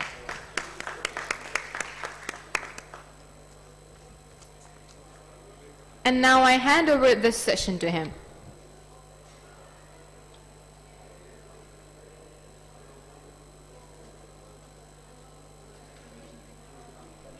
Thank you very much for giving me the opportunity to chair this session. Our first presenter for today is our very worthy and honorable guest from University of West Attica, Greece, Professor Savas Vassiliadis. So please welcome Professor Savas.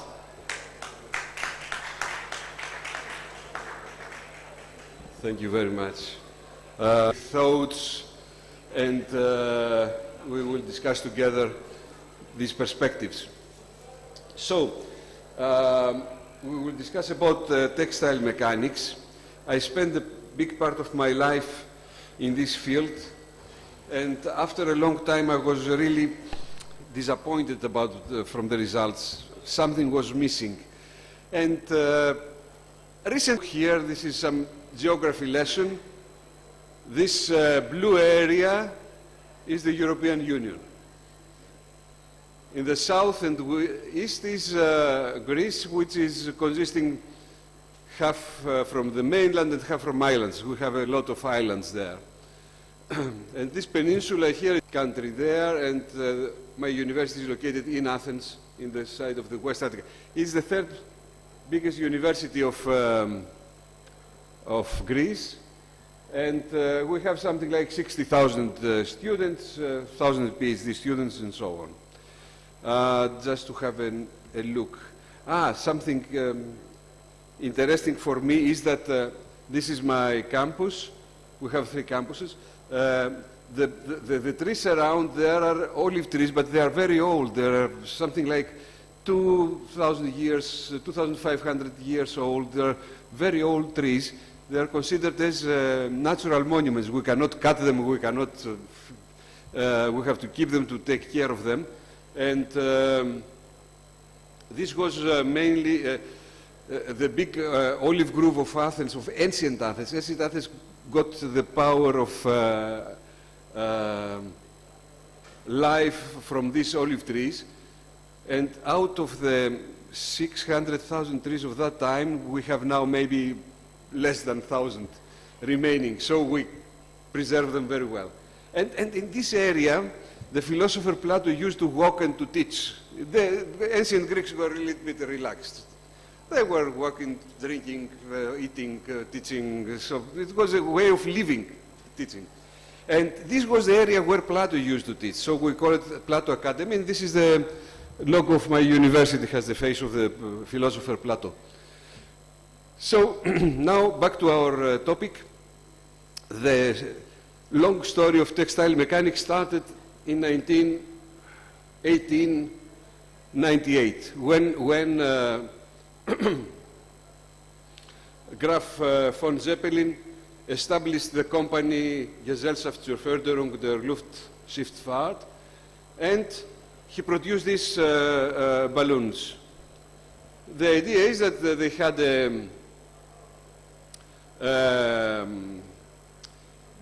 a construction of beams of aluminum covered by a fabric coated from caoutchouc. So it was ready to accept a gas for the lifting of the balloon. This was the idea of Zeppelin. In fact, immediately the German state realized that it could be a kind of useful tool for the war. So Zeppelin got a lot of money to develop all these things and so on. Immediately, Werner von Siemens realized that there is money here, there is a business interest, and he got the idea to enter in this market. This story was a market for them, to create another type of balloons. This was his idea. There was no solid construction inside, because he has the idea that, look, if I fill this balloon with compressed gas, then this balloon will be extended, so there is no need to have the solid construction inside. So it was a soft construction, let's say. Cheaper, better, more money. This was the idea. And they started the experiments, the flight experiments and so on, in Berlin was the factory. However, due to the pressures of the wind and so on, there was a deformation of the balloon. And this was something strange. They were afraid that something will happen and the balloon will bend and will fall. And Siemens was pressing a lot to find a way to solve this problem and so on. And finally, Zeppelin won. It was better to have this construction. And I can tell you that his chief engineer, the chief engineer of Siemens, Rudolf Haas, in order to solve these problems of the deformation of the balloons, studied in such a depth the mechanics of the fabric that it was really fantastic. This text, this paper, this monography, believe me, I was looking for it for maybe 20 years. In every library, in every place I could ask colleagues and so on, in Germany, everywhere. And finally, I have found that it was kept in England, and it was released 100 years later. In 2012, they have released this simple thing that if you apply a load, you have to predict exactly the deformation of the material. Was not obvious for the textile fabrics, and said, look, we have to work in this direction so that we will be able to, for the other materials happen. So this was the wish of Rudolf Haas, 1912, and until today we have not reached this level. We are not able to predict exactly the behavior of the fabric. So Rudolf Haas, in order to construct the balloons, started to study analytically the structure of the fabric, the geometry of the fabric, the geometrical equations in order to represent a fabric geometrically. And what happens? If you replace in his equations some symbols, you get what you see in the lower part, which is the modeling of the piers. You know, I was educated and I was worked for many years believing that the pioneering work of piers, the geometry of cloth structures, was really the first attempt. Now we know that the publication of piers of, maybe it's a coincidence, maybe it's inspiration, I don't know. And this is what Pierce said, the same equations. However, believe me, it is, although we have a very simple structure here, the algebraic equations are in such a complex form, it's very difficult to calculate the solutions. If somebody of you has tried to do that, it's really difficult. Even this, for these algebraic equations. So Pierce realized it, since 1937 there were no computers available, and started to give us some ideas to solve this equation. So Imagine constructions like that for creating nomograms or matrices in order to facilitate the calculations. It was really a mess for such a simple fabric. Of course, later we had improvements. In 1957, Kemp provided this idea of considering the fabrics, the cross-section of the fabrics, as a horse race, let's say, shape. Olofsson later to have a lens-like cross-section of fabric. But look, now the equations are more and more complex. It becomes more complex because, I mean, the error imposed by the solution of the equations was such so that the precision of the solution was terrible, very low. The same situation continued.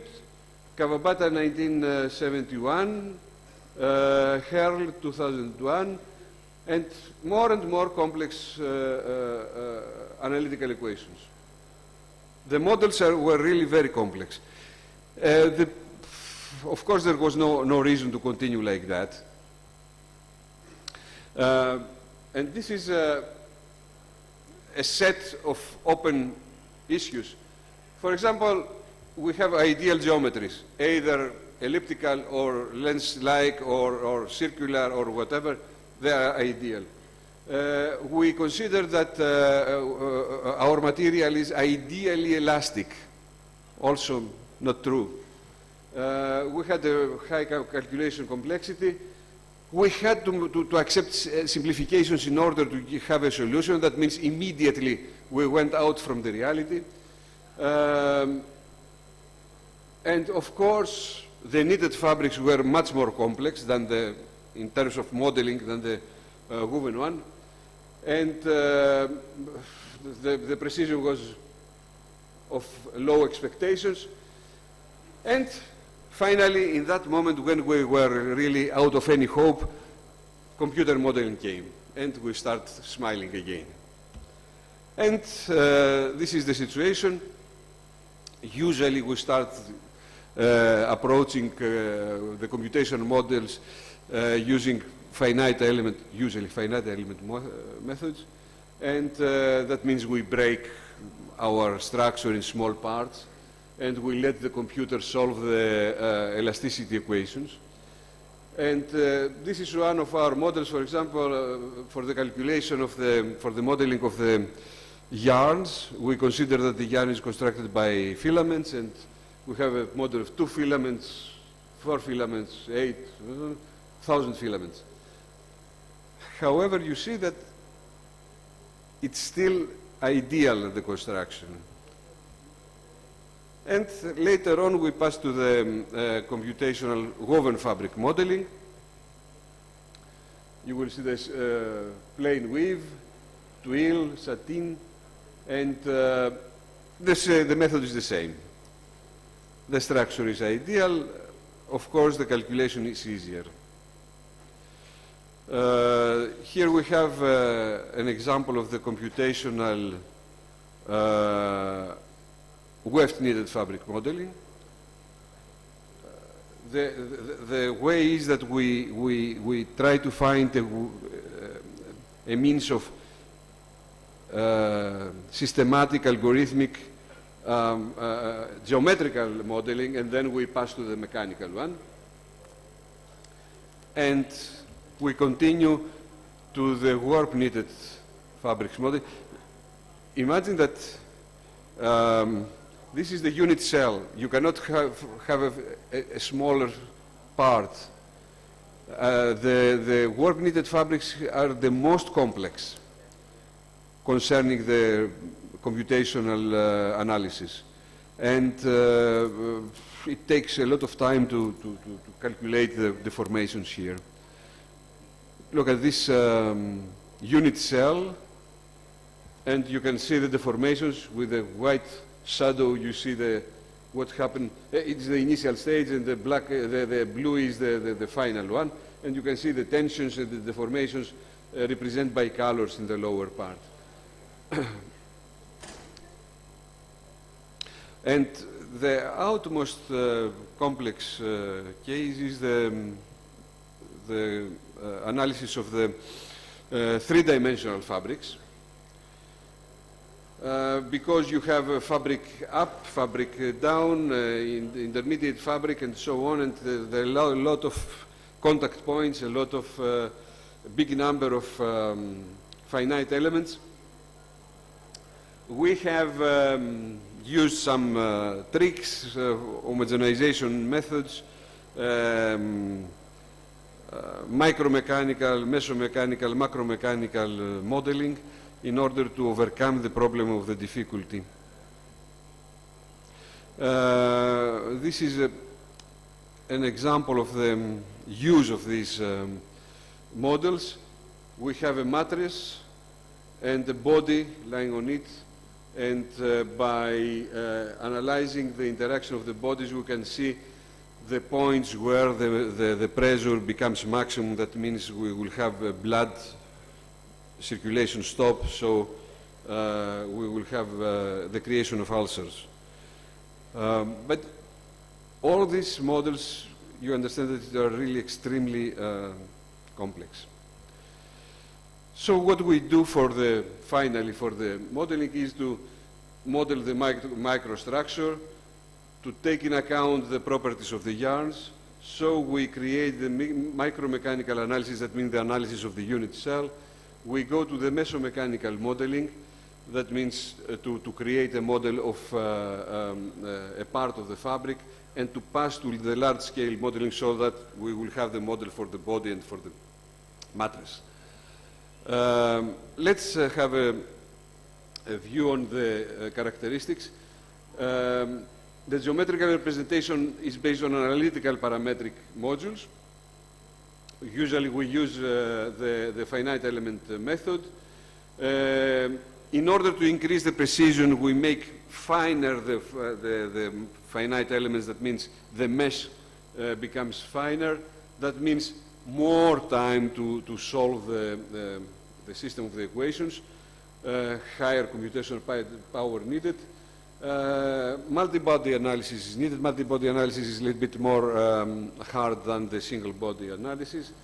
Now, this is very critical. The boundary conditions, the contact characteristics are affecting very strongly the problem.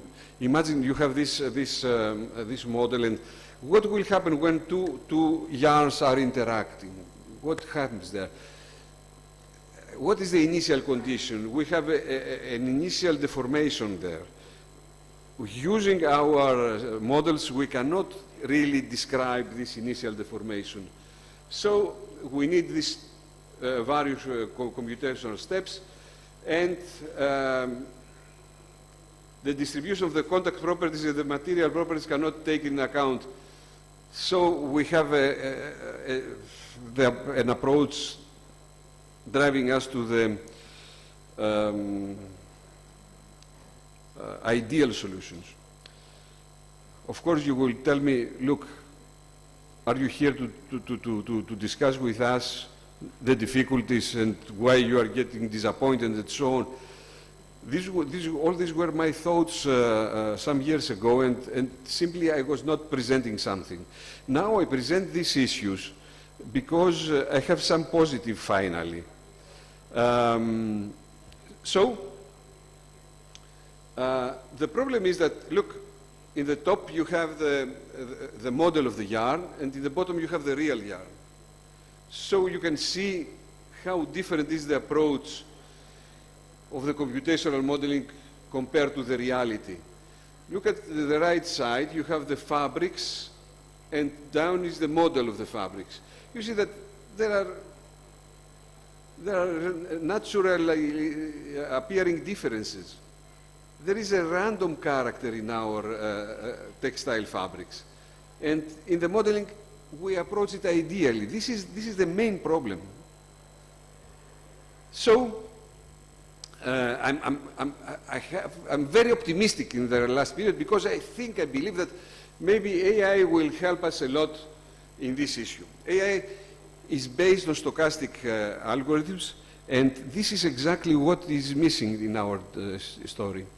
So we have to break the ideal approach of the textile fabrics, and AI gives us a way to do that. So what we have to do is to develop specific agents for the decision making. We have to base our work on big data series necessary for the training phase. If we don't have a lot of data, there is no future in the AI. Then they have, we have 2 times the agents. Of course, we have to apply some machine learning algorithms and deep learning operations in order to use the data from the data set. Of course, we have to understand that we will use statistical and probabilistic methods for reasoning. Data centers and services are necessary for this issue because a lot of computational power is needed. So, concluding, we need to have data. Without data, we cannot use the AI benefits.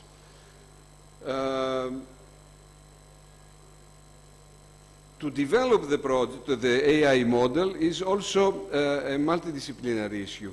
We need to encourage textile engineers, mechanical engineers, and electrical engineers to work together, because each one of them cannot develop these modules by himself. So it's a multidisciplinary project, and it's very important to be able to bring these people together. Now, what we think about, we need to establish a machine learning system. That means we have the data, we will train the machine, we'll build a model, and to go finally to our result to predict the outcome. In other words, what we need to do is to have the data set, the yarn count, the weave structure, the thread density, the thickness, the deformation, and then to train with many, many, many examples like that our machine learning model, so that by giving the yarn count, the weave structure, the thread density, the thickness, to get the new predicted value. This is the frame of our dream. And what operations can be served? We have the operation of the predictive AI problem. That means we have the weave structure, the thread density, the thickness, go to the AI to give the solution, and we get the predicted deformation. And the second thing is the generative AI, when I simply say, look, I want the fabric with these properties. Give me the structural data, the weave structure, the thread density, the thickness, and so on. So we have to serve this one. Another 2 slides. So what are the main project characteristics? That is heavily cross-disciplinary, large scale, high complexity. International cooperation is needed, but on the other side is extremely challenging. It's maybe our only dream remaining in order to face this big problem. So thank you very much for this attendance, and I hope that through my communication we will start thinking about the need of closer cooperation and coordination, because this project is not for a single university or a single researcher team. It's really a more global issue, and we have to cooperate strongly, well organized, in order to be able to offer to the society a tool like that. Thank you very much for your attention. Thank you very much, Professor Savas. That was a really enlightening talk. Thank you very much. We have time for one question. So I'll ask my friend. I'll be biased here. So if you can please pass the mic on. An easy question, not a difficult one. Okay. Thank you very much, Professor Savas, for your nice presentation. You remember us all the basic courses that we have taught actually in our bachelor and master studies in textile.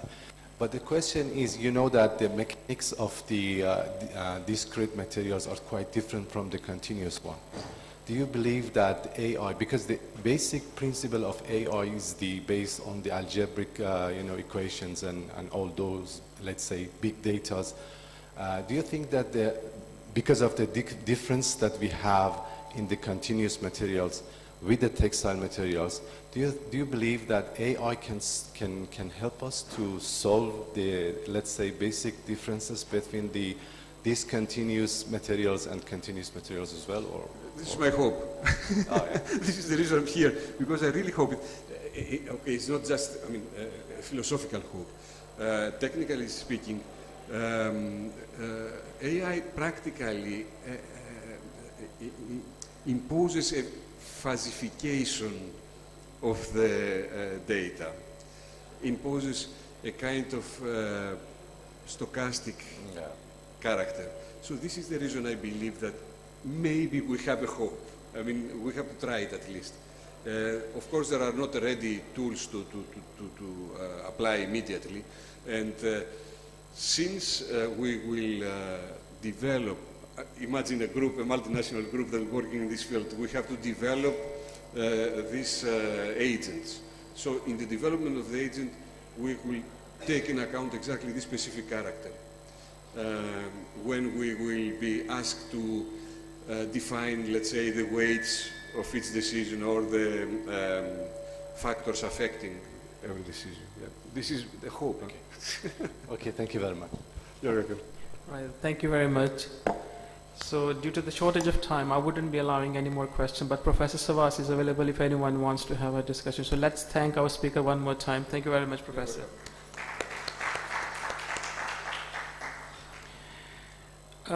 I've been told that tea is being served outside, but we will be continuing the session, so if anyone wants, they can go out, take a cup of tea, and then please come back for the session.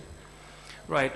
Our next speaker for this session is Dr. Aminuddin Haji from Department of Textile Engineering, Yazd University, Iran. So please welcome Professor Dr. Aminuddin Haji.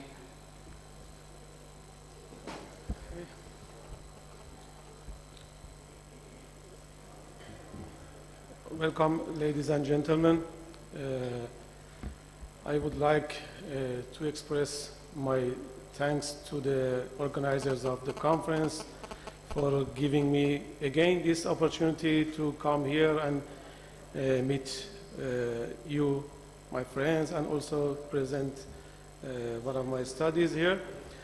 The topic of my presentation today is the supercritical CO2 dyeing and the challenges and opportunities regarding this technology.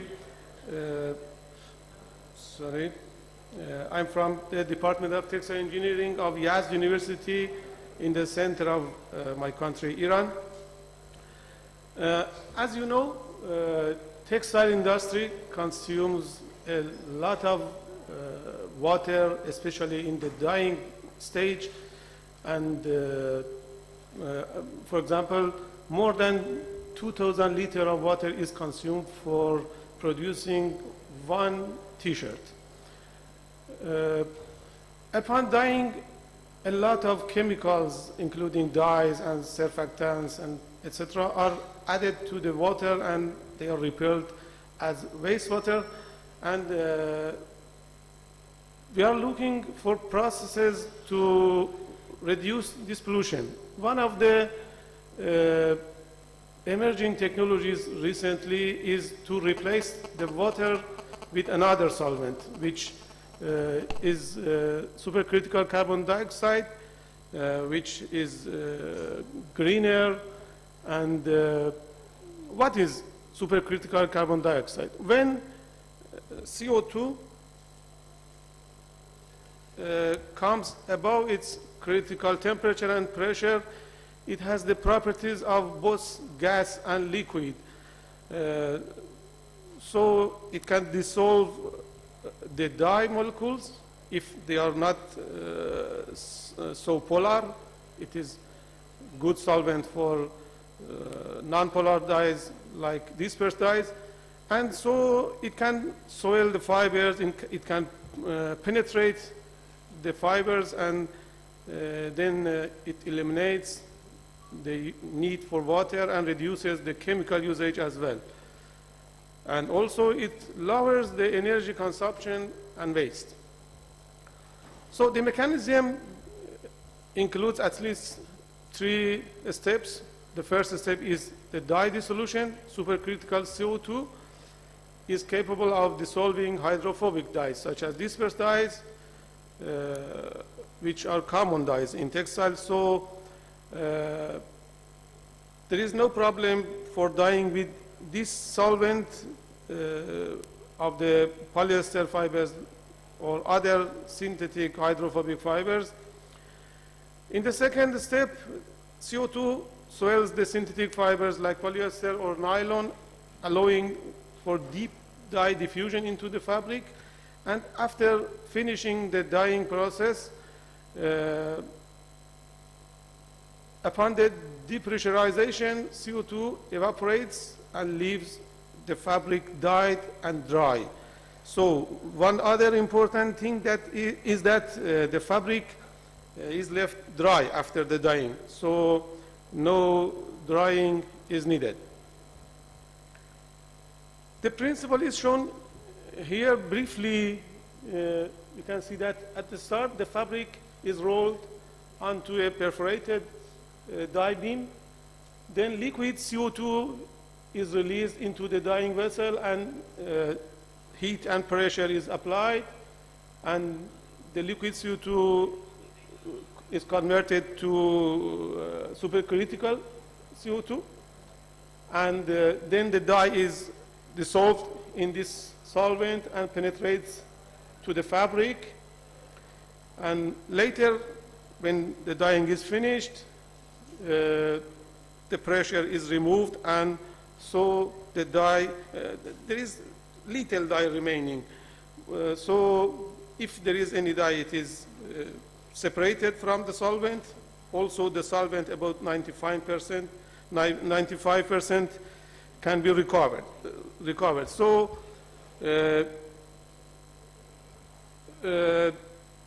recovering of the solvent is another advantage that can reduce the cost. So the current technology is like that. Supercritical CO2 dyeing is applicable for hydrophobic fibers like polyester or other synthetics. Disperse dyes that are commonly used in textiles can be used for this process. And parameters including temperature, pressure, and time are important parameters that should be optimized. Definitely, this technology has some advantages and challenges. The advantages include reducing the water usage, lowering the energy consumption, and this is a completely chemical-free process.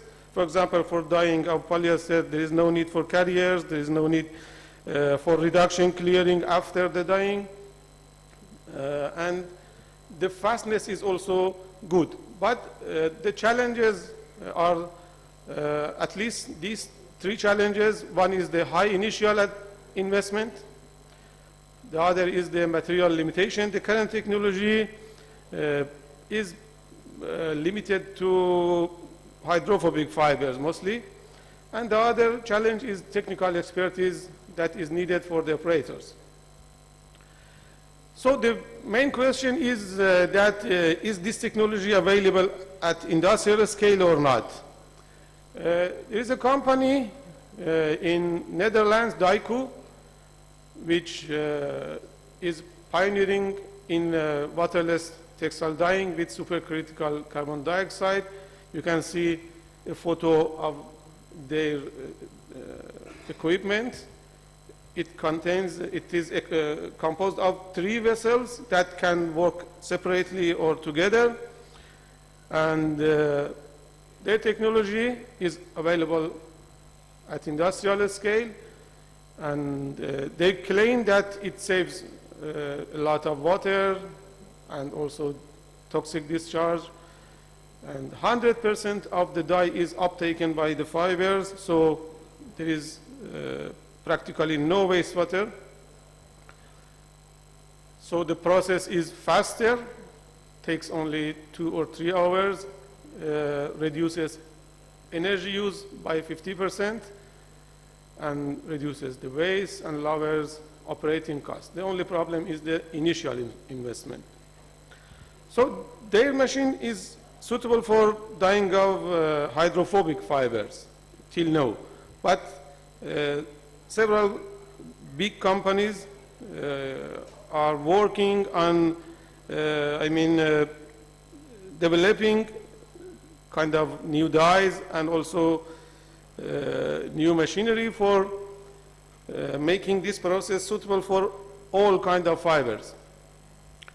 Another company from India claims that they developed a process that is suitable for dyeing all kinds of textiles. Soprano revolutionizes textile dyeing. It uses supercritical carbon dioxide instead of water and is able to dye all kinds of fibers, including polyester, cotton, nylon, viscose, and others. So the need for chemicals is not zero here, because after in 1 or 2 slides you will see that what is their process, but it is lowered to at least 90%. So the process is 2-staged. In the first stage, maybe a little chemicals are needed, but finally it lowers the chemical use to 90% and energy to 50%. So comparing with the current process of supercritical CO2 dyeing, in this new process by Soprano, all kinds of fibers can be dyed, while in the conventional process only hydrophobic fiber like polyester can be dyed.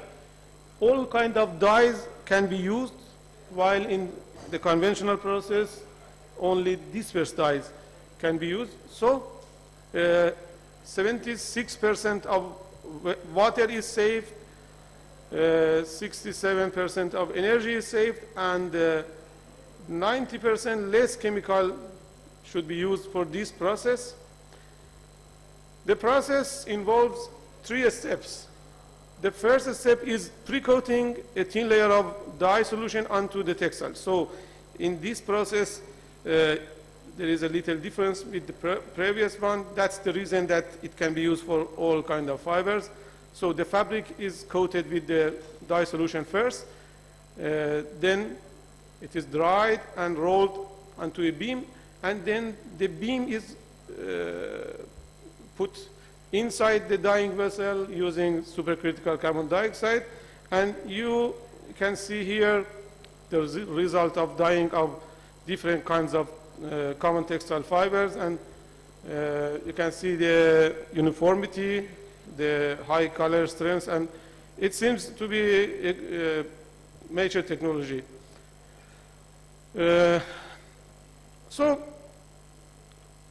this was a brief introduction of the technology, the challenges, the strengths, and also the practical applicability at industrial scale. As you may know, after 2 previous presentations in the 2 previous editions of the conference, that my interest is on sustainable dyeing. So we, with a group of researchers in Turkey, we tried to make this process more sustainable. So we tried to use natural dyes in the process of supercritical dyeing. So we selected one of the most commonly used natural dyes in Iran, madder, for dyeing of polyester using SCCO2. First, we analyzed the main ingredients and of the plant material, and you can see the HPLC graphs of the material. The main compounds were mangistine, alizarin, and purpurine. and others. So we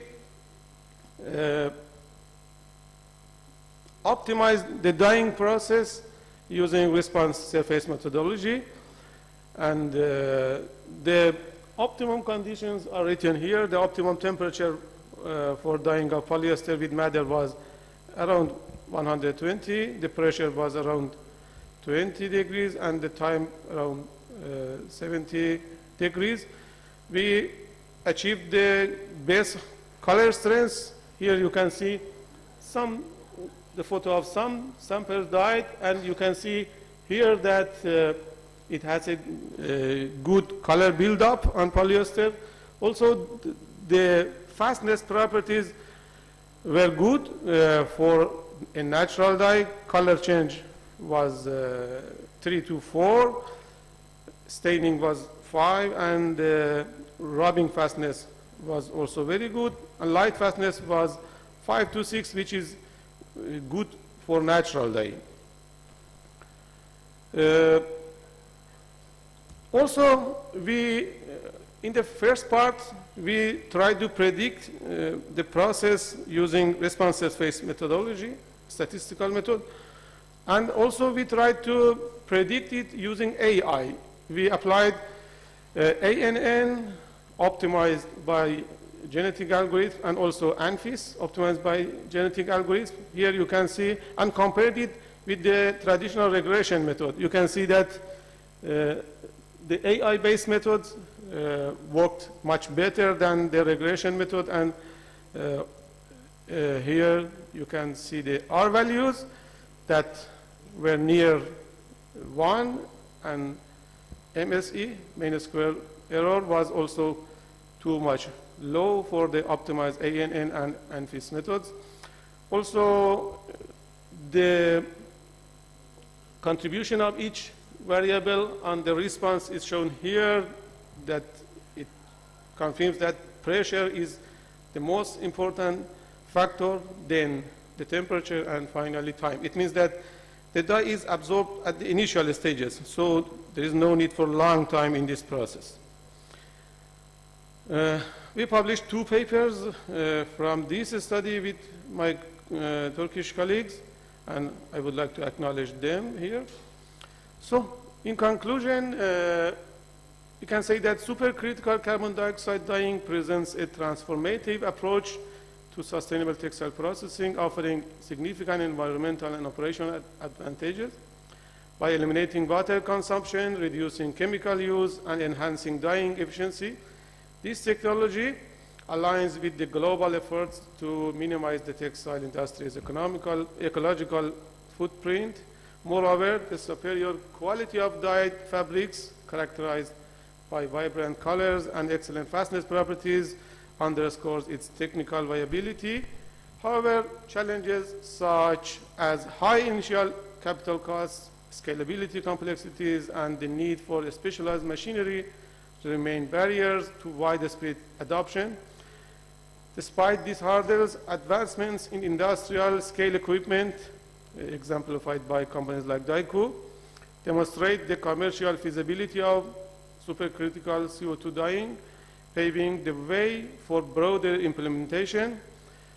And our recent study on natural dyeing of polyester fabric using SCCO2 further highlights the potential of this method. By successfully applying plant-based dyes to synthetic textiles, we achieved promising color, fastness, and uniformity, merging the eco-benefits of natural dyes with the efficiency of a solvent-free process.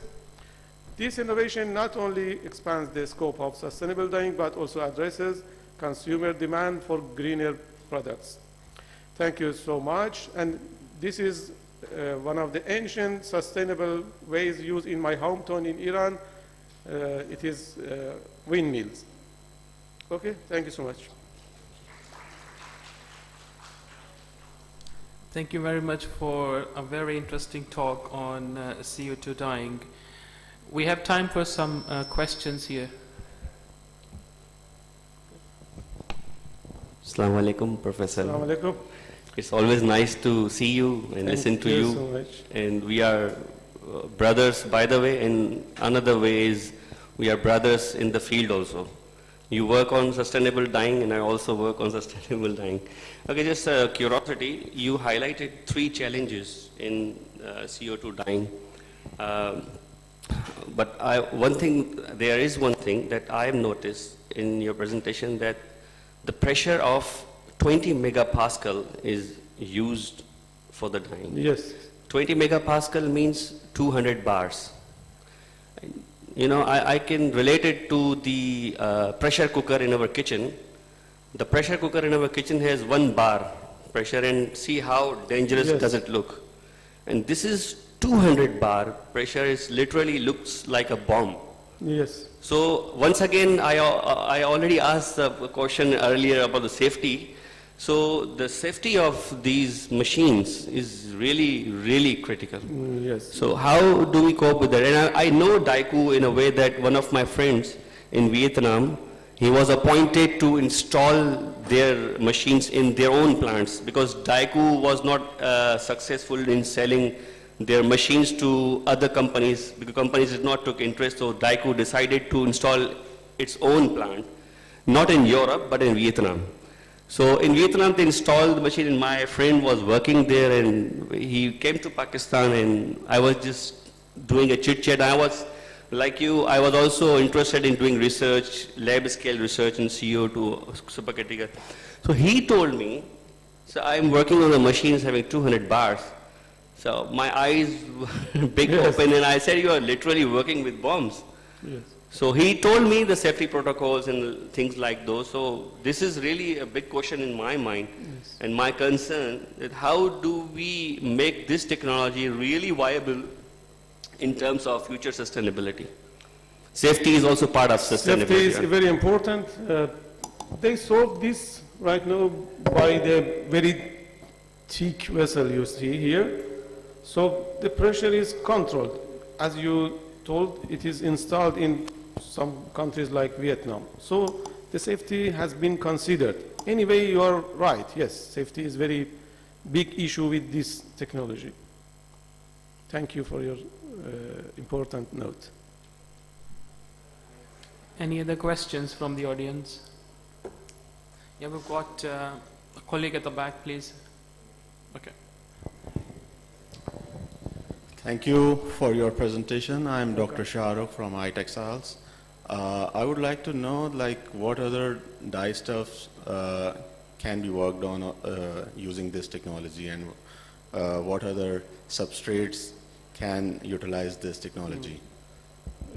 With the Daiku technology, only dispersed dyes and hydrophobic fibers can be dyed. So normal dispersed dyes are okay. Maybe you should select the most suitable dye from the range of available dyes at market. So for hydrophobic fibers like nylon, polyester, acetate like this, it is okay. But for natural fibers, I'm not sure about the Indian technology, but they claim that it works for all kind of fibers. Do you think it would also work on aramids? Maybe higher pressure is needed, yes. Because it should be able to penetrate dense fibers like aramids, yes? Why not? Thank you. Welcome.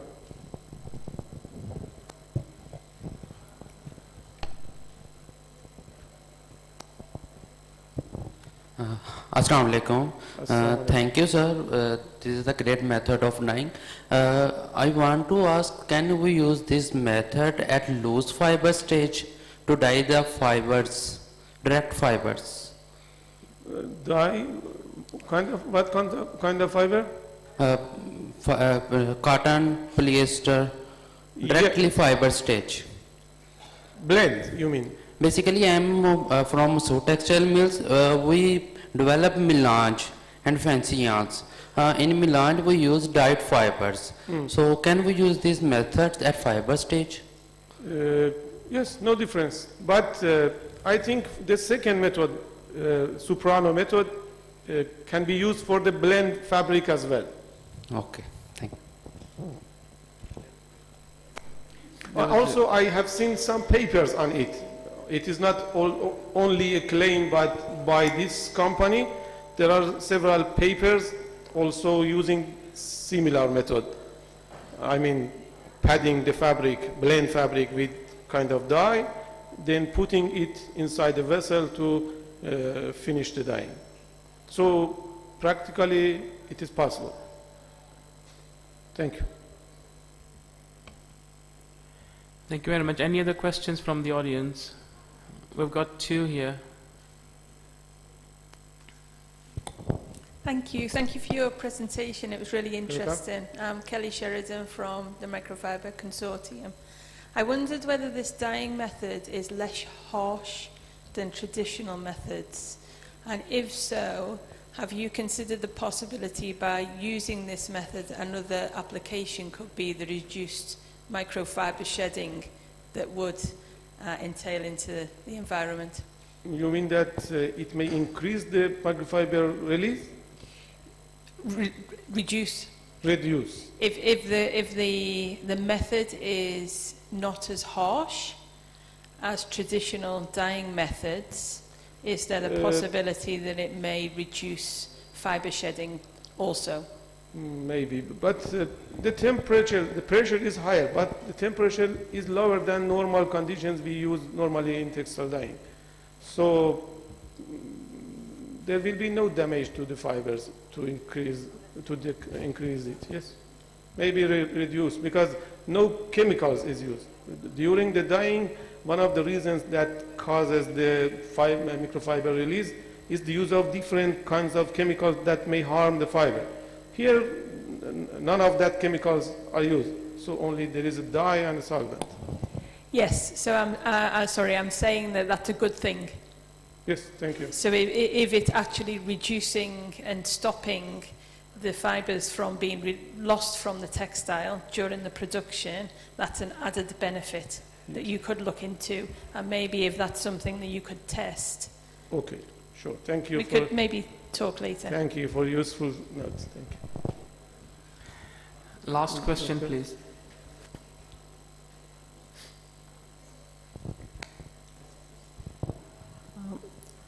I missed a part of your presentation, but a very nice presentation indeed. Thank you. Dr. Haji. My question is related to the fiber type. As you mentioned that 100% polyester can be dyed, even if you are trying blends, so it can also help in this way. But what if, for different purposes, we normally make our cotton hydrophobic, and then in that case we have some dispersed dye which can even dye hydrophobic cotton as well. So would you think this approach can be used for cotton dyeing with that machine? Yes, it was one of the ideas that I had in my mind. I think it will work, but the problem is that we need to add a preparation before the dyeing. So if the aim is to reduce the use of chemicals, it will not be a good idea because we have to use pre-treatment using some chemicals. Anyway, it will, in my opinion, it will work. Thank you so much. Right. Let's thank the speaker one more time. Thank you very much, Dr. Haji, for your talk. Our next speaker for today is Dr. Awais Khatri from Mehran University of Engineering and Technology. So please welcome Dr. Awais Khatri.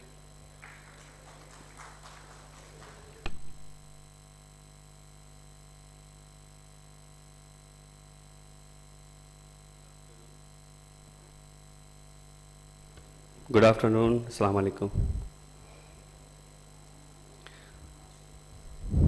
Before I start my presentation, I would like to do an announcement. I'm a professor at Textile Engineering Department in Mehran University, and I'm also the editor of Mehran University Research Journal. And the journal is now an impact factor journal in Q3 category of the Clary Web of Science. So this announcement is for the students and researchers especially. And I'm announcing an offer also to the conference organizers. I can't see any one of them right now here.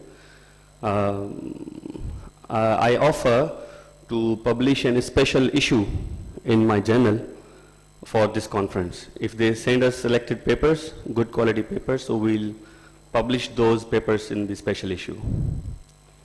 So now I'm coming back to the actual talk that is related to ultrasonic assisted textile dyeing.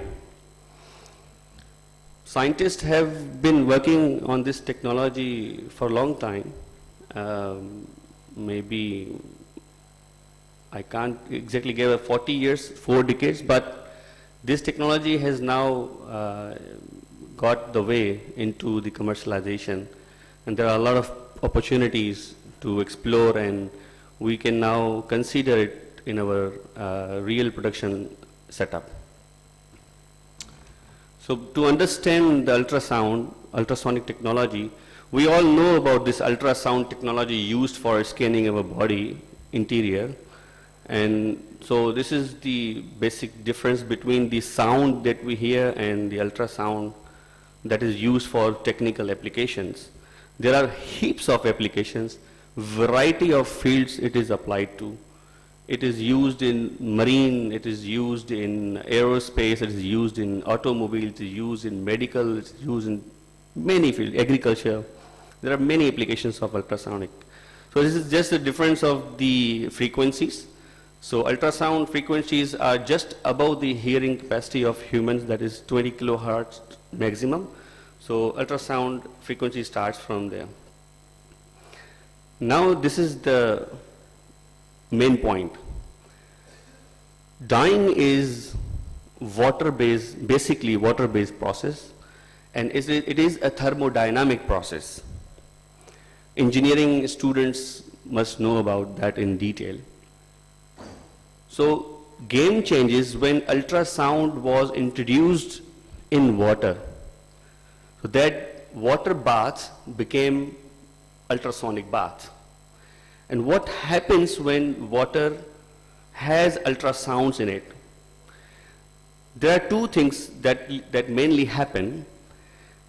Micro vibrations within water molecules, and due to those micro vibrations, micro bubbles are created, and cavitation is generated, and those bubbles are bursted inside, and there is a lot of increase in the internal kinetic energy by itself. We do not need to add any heat into it if we have to do a hot process. Up to 80 degrees C can be achieved in an open bath, not a closed bath. We can go higher as well. So we don't need to add any steam. We don't need to add any additional energy cost to heating the bath. And second point is it becomes very beautiful environment for thermodynamic process, because every thermodynamic process, especially for example dyeing, it is having mass transfers, like dye stuff transfer from water bath to fiber surface and then go to the interior of the fiber, and those are fixed on the fiber. This is all thermodynamic. So this is a physico-chemical process. So this cavitation and internal kinetic energy facilitates that thermodynamic processes inside any kind of process. So initially, this technology was introduced commercially for cleaning purposes, cleaning the complex scenarios like cleaning complex metal parts or sterilization of medical equipment. These were the initial applications. I show you a video, after that I continue. You might be wondering, what the heck is ultrasonic cleaning, and how does it really work? If you thought it sounds like some kind of superhero cleaning process, you're not far off. Ultrasonic cleaning uses ultrasound to safely enhance and intensify the cleaning process. And ultrasonic refers to sound waves with a frequency above the upper limits of human hearing. So, yeah, superhuman sound waves. Frequencies greater than 20,000 hertz is considered to be ultrasonic. An example of this would be a dog whistle, which emits a sound that dogs can hear, but we as humans cannot. We all know about sound waves that come from a speaker, like the ones we listen to on our stereos, MP3 players, or smartphones. The sound radiates out from the speaker until it hits our ears. Dolphins use sound waves or sonar to help them navigate underwater. They make these waves of sound that bounce off objects and rebound back to them, which allows them to see through interpretation of the rebounding echoes. Bats, who are nocturnal, do the same in order to see at night. So how does that work for ultrasonic cleaning? Well, let's just drop this superhero speaker into our ultrasonic cleaner and then supercharge it with 3,000 watts of power. That's 1,000 times more powerful than your cell phone. Due to its strength, you can actually see the pulsating waves moving through the water. Because these waves are so much stronger than regular sound waves, they actually create millions of little cavitation bubbles. Unlike a typical bubble filled with air that can simply pop, these are intensely strong wave bubbles which implode at superhero speed. An implosion is the opposite of an explosion. With an explosion, matter and energy fly outward, but with an implosion, matter and energy collapse inward. Think about the controlled demolition of a building. Explosives are purposely placed at the holding braces inside a structure, not outside the building, or everything would dangerously fly everywhere. These interior explosions eliminate the support of the structure, causing the building to fall on itself or implode without injuring anything outside like other buildings or onlookers. In an ultrasonic tank, these imploding cavitation bubbles hit the surface of an object, which then creates a lot of heat and even more energy. But where does all that energy go? They burst and rebound off the surface where they remove things from the object like a high-pressure superhero vacuum. There's no scrubbing, scraping, toxic chemicals, or time-consuming labor. It's environmentally safe and totally green. The implosion of tiny microscopic bubbles is called cavitation, and it's a powerful force for cleaning all kinds of objects. These invisible, minuscule cavities are created in a solution using ultrasonic vibrations, then combined with heat and detergent, forming one of the most reliable industrial cleaning systems in the world. Ultrasonic equipment can remove dirt, oil, grease, buffing and polishing compounds, mold-releasing agents, and more from tiny crevices and small spaces. Ultrasonic cleaning is often more effective than other cleaning methods. It's more time efficient and it doesn't involve harsh chemicals. Metal, glass, ceramic, and many other types of material can be cleaned using this method. Meet the ultrasonic cleaner, your secret weapon for tackling the trickiest and hard-to-reach parts that a regular brush just can't handle. How does it work? Well, it harnesses the power of high-frequency sound waves, vibrating a whopping 30,000 times per second, thanks to ultrasonic transducers. These waves create tiny cavitation bubbles in the cleaning fluid, and here's the magic. When these bubbles collapse, they unleash a cleaning force that can sweep away stubborn dirt, grease, and deposits from surfaces. So you saw the magic, and now after watching this video, we can practically relate how does it work. So initially it was started with the metals and other types of materials, but then afterwards scientists and experts started working with the textiles. So when the work for textiles was started, it was started first for textile cleaning purpose, and then it was shifted to all thermodynamic processes, especially dyeing. So our focus today is, I will not be repeating the impact of the textile dyeing in terms of sustainability, because since morning we have been listening to that. The conference chair also highlighted about that. Aminuddin Haji Saab also highlighted about that. So it is basically a killer. And I normally said it's a water sucker process, the dyeing process, especially the washing off after dyeing is more water consuming process. Anyways, we know the problem, and I come to the actual part of it. That's fortunately, dyeing process is a process which is physicochemical process, thermodynamic process, which involves dye solution or dispersion, dye absorption or diffusion, dye fixation, and washing off. And it also involves, we require in dyeing process, stirring, agitation, molecular kinetics, mass transfer, temperature. All these things are easily achieved by ultrasonic waves without using any chemicals. See this video, simple video, how a dye can be dissolved without any stirrer or any other equipment just by having ultrasound in it.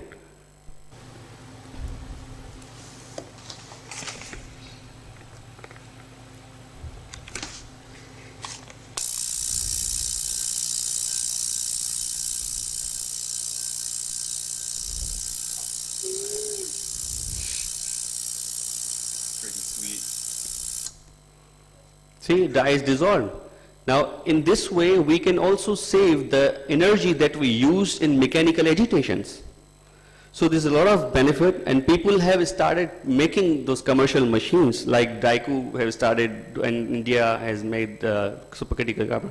But I believe, I love this technology more because it doesn't have apparently any safety issues.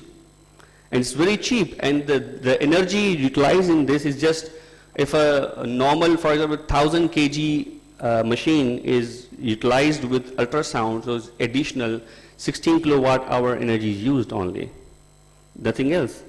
So I'm not reading through these benefits. There are a lot of research papers which have been reported, 30 to 50% water saving, 20 to 40% energy saving, 10 to 30% dyes and chemical saving, reduced water pollutions, and so on.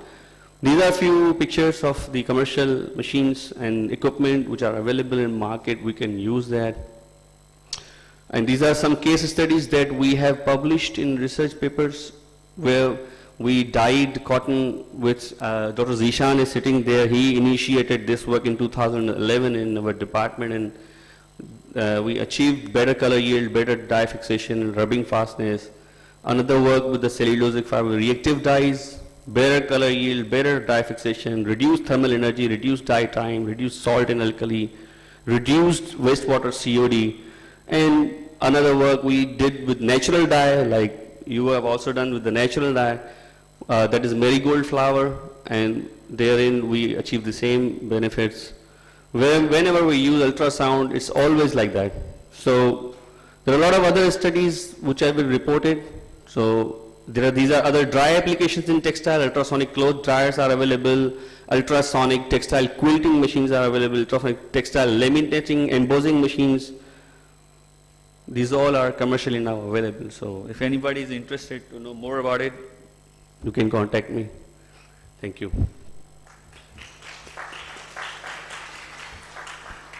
Thank you very much for a very nice and interesting presentation. Really like the videos that you've shown. Thank you. Any questions from the audience, please?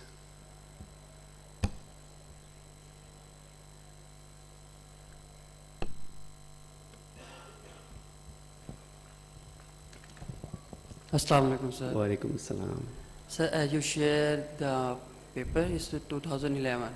Yeah. It's an old technique, but why are you sharing it now? It is an emotional thing that we started this work more than a decade ago, and this is now taking a path towards the commercialization.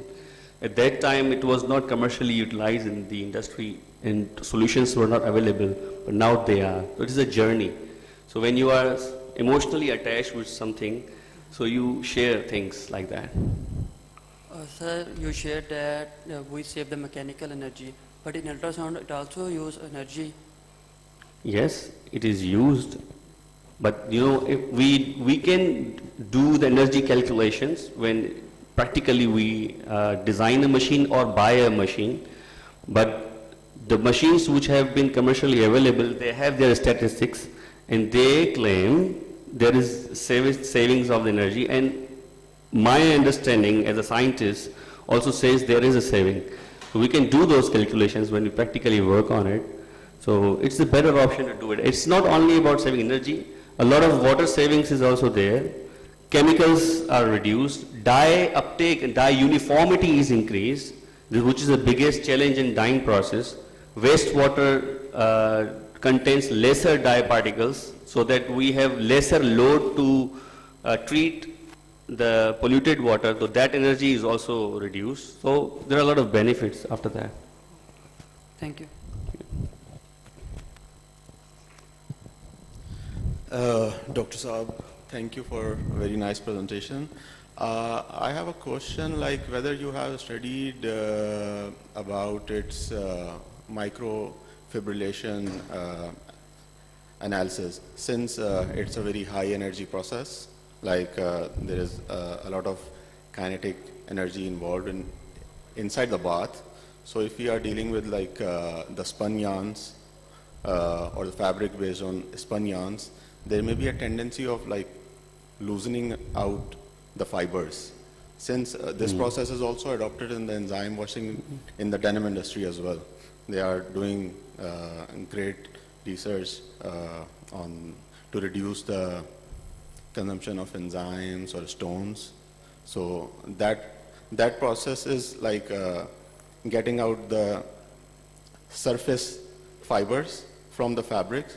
But in that regard, like if we consider the same approach towards dyeing, what's the impact on microfibrillation or elimination of microfibers from the surface of the fabrics?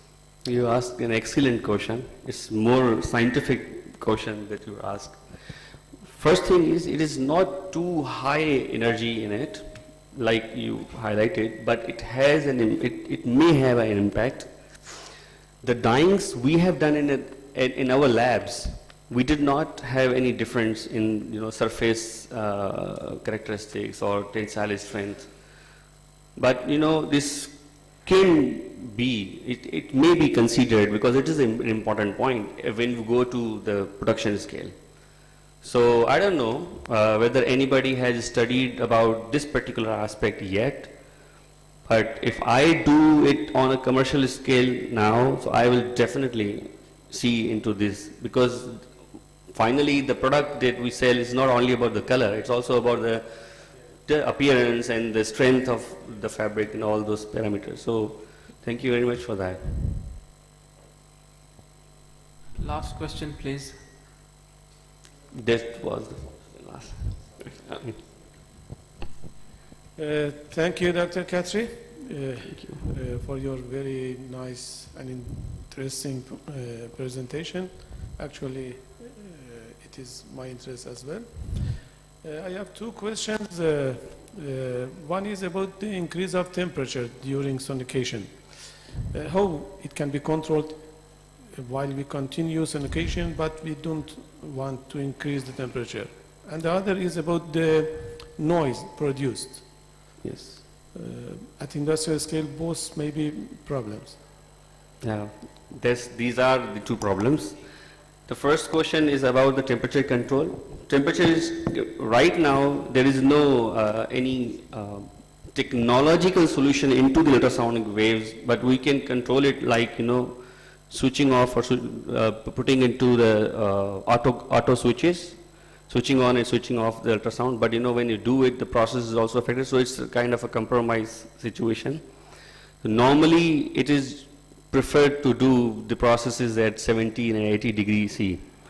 So if we, for example, like you said, if we like to do 60-degree process, so we need to maintain that. Machines are available for doing that, but they do not have direct technological solution, but they play with the switch on and switch off mechanisms. So they do not exactly control, but reducing frequency, increasing frequency do affect the process in terms of variable impacts. So this is a problem, but solutions are in a way are available, like I said, in the switch off mechanism. And number second is sound. The simple solution is to have a lid on it. Sound is gone. Well, it's not that much. Or we have a sound proof systems installed in the machine. Yeah, definitely, yes. Yeah. Right, thank you very much, Awais, for a very nice presentation. Thank you. Let's thank the speaker one last time, please.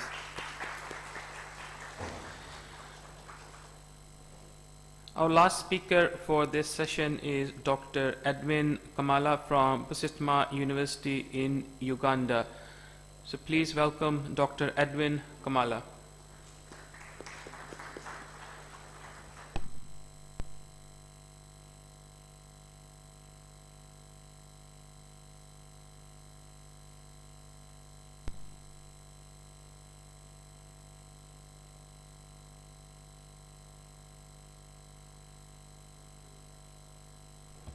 A good afternoon to you all. Thank you, Chair. I'm very glad to be speaking to us, not just as the last speaker, but also having learned quite a lot from previous speakers, seeing the synergies that relate to what I'll be presenting, and also that my colleagues, a couple of my colleagues have already spoken about this topic. So I'll be doing a wrap-up about the work we are doing in regards to exploitation of banana waste in Uganda. Dr. Edwin Kamala is my name. I work with Busitema University as a head of department for polymer, textile, and industrial engineering.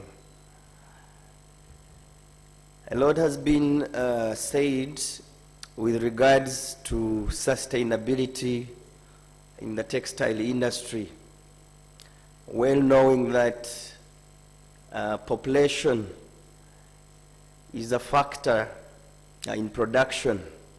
It drives markets, drives demand and supply, and the textile industry is one large one that we cannot ignore in terms of demand and supply.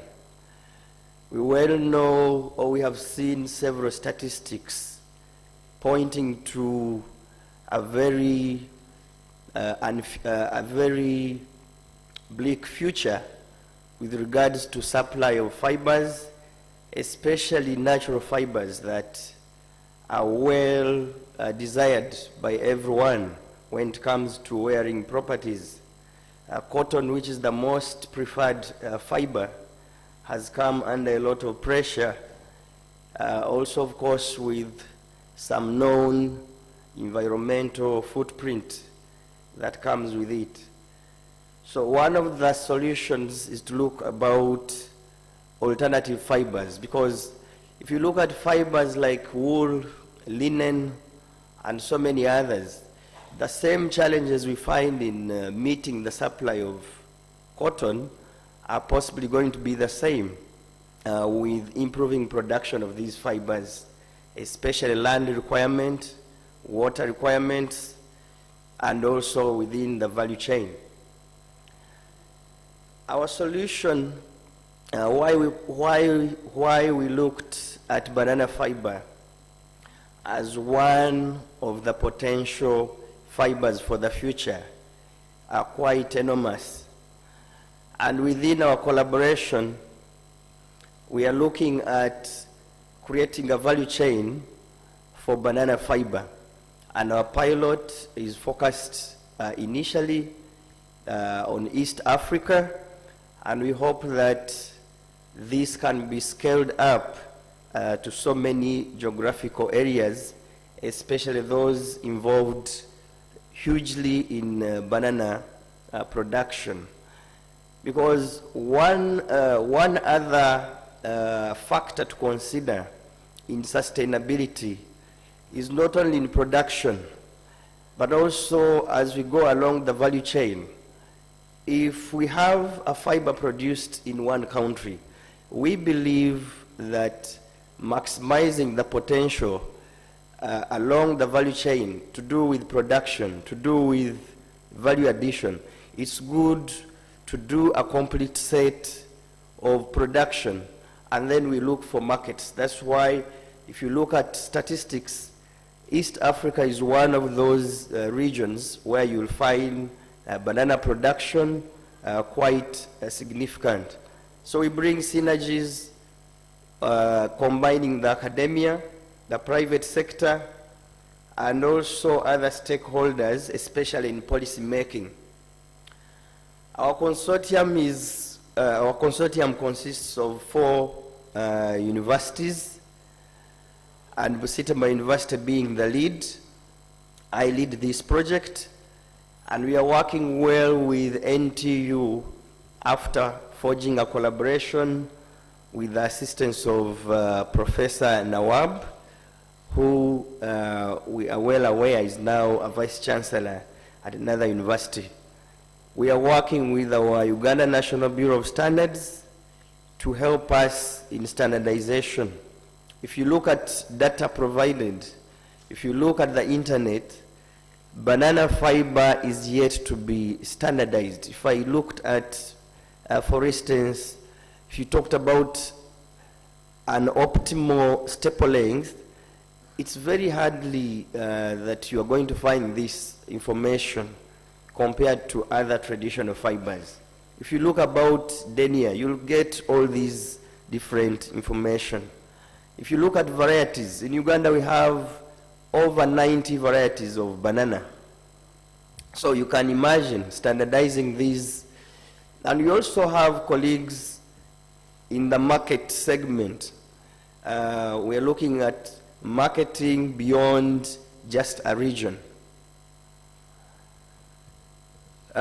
One of the challenges, again, when we talk about banana fiber, is its brittle aspect. When you try to soften banana fiber, most times you're going to find that we are using significant amounts of chemicals. So we are looking at sustainable ways of producing spinable or spinnable banana fiber, which can easily be blended, or again, to significantly increase the proportion of banana fiber that you can find in blends. And also looking at creating value chains in two other linkages. When you produce banana fiber, a lot of biomass also remains. So what you do with this biomass, we see that it is still segmented, but there is no recommendation that you are going to find that talks about a value chain that has been built. For instance, we talk about in energy, in biofuels, or in terms of heat, in terms of heating. We are carbonizing banana fiber biomass after extraction, but these quantities might not be significant compared to the economics around the products if we have to build these value chains. Now, the opportunity that we have in Uganda, I just talked about the varieties, quite a number of them. About 47% of our households are involved in banana production, accounting for about 580,000 hectares. So that is a significant amount of land that you can find in our country towards banana farming. And we're also having an advantage that this value chain creation not only looks at creating new industries, but in terms of impact, the gender equality and social inclusion.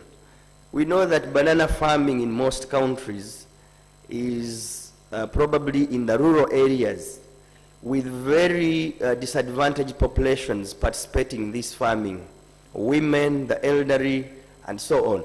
So we believe this value chain brings that advantage that money can be also put into those other economies which are informal, and we tap into their energies.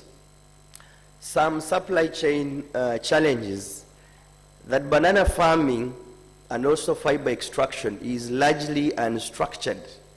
Climate change, the issue of technology, it's very hard that you find.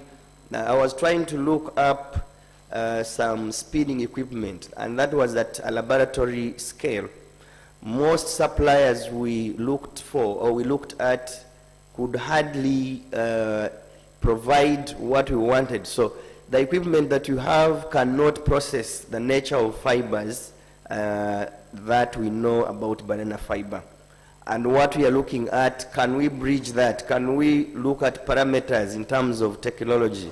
How do we bring banana fiber spinning close to the cotton system, or even some of the long staple fiber spinning systems? With these suggestions, we have purposefully tried to mobilize farmers. We shall see how we have mobilized them. We are looking at creating insurance packages for farmers which can shield them against uncertainties to do with climate change, the collaborations to do with technology transfer. We have challenges to do with IP, that people are investing a lot of time and knowledge to get up new technologies, but how do we collaborate and transfer these technologies so that we scale up production? Then again, product development. How do we involve students, researchers in this? That's all that we have also in our project. Again, to do with marketing. My colleagues presented, these are we are still in the initial stages of marketing surveys, that banana fiber is not really known within the market. If someone talks about a shirt or a suit made from banana fiber, someone looks, it seems like you could even step in water and it remains there.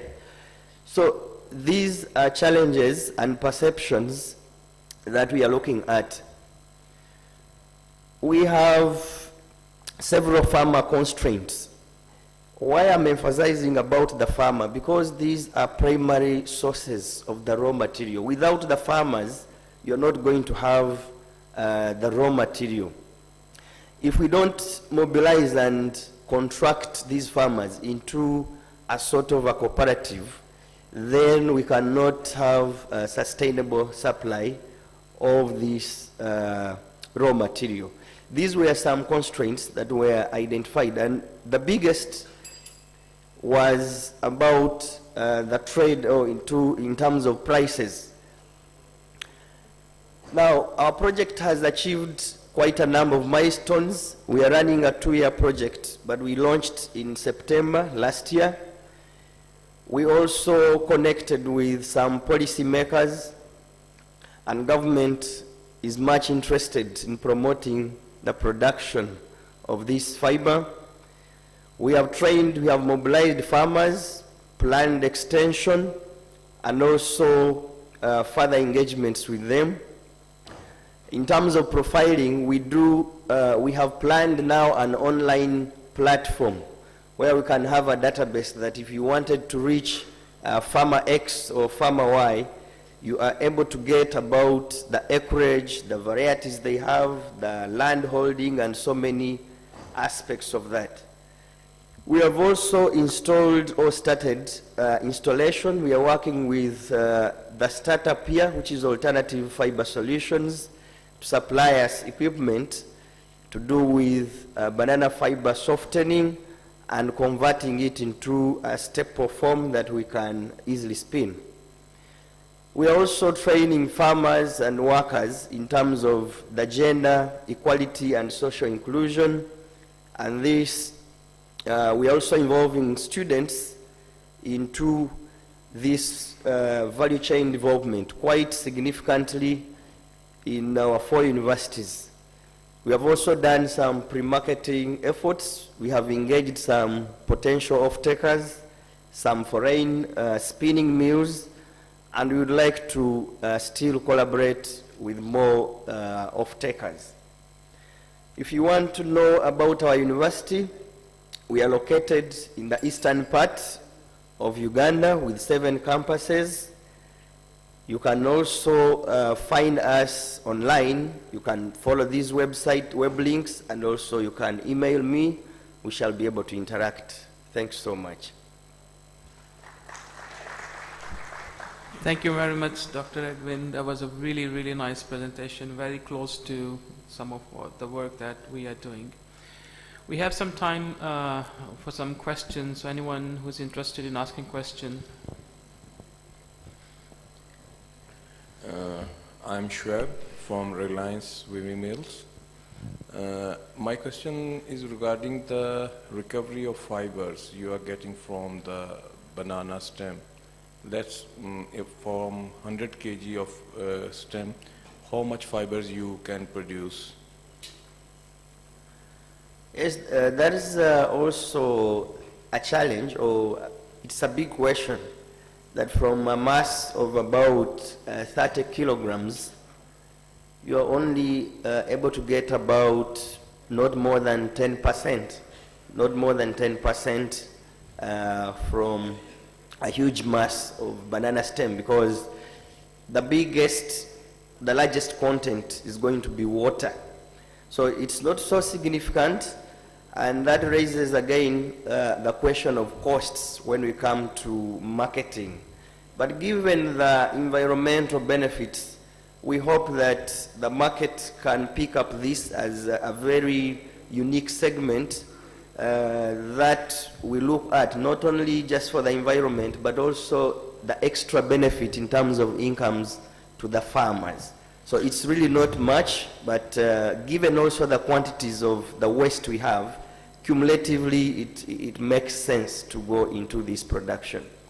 The other thing is that if we are processing cotton and the other synthetic fibers and make yarns and the fabrics, when the machines for the spinning and weaving are quite high production and high speed machines. So fibers like linen, like banana and the other natural fibers, even hemp, that is not strong enough to handle these speeds. So no private investor or the consumer is going to pay the price of this reduced production and the other things. Only the government sector can do the favor. Is it a good idea that you are getting higher production, let's say 1 ton production of yarn per day, and using banana fiber your production drops to 50%, and the price will be the double? So who will pay for this price? The consumer is not going to pay, and the industrialist is also not going to pay. So what is your idea?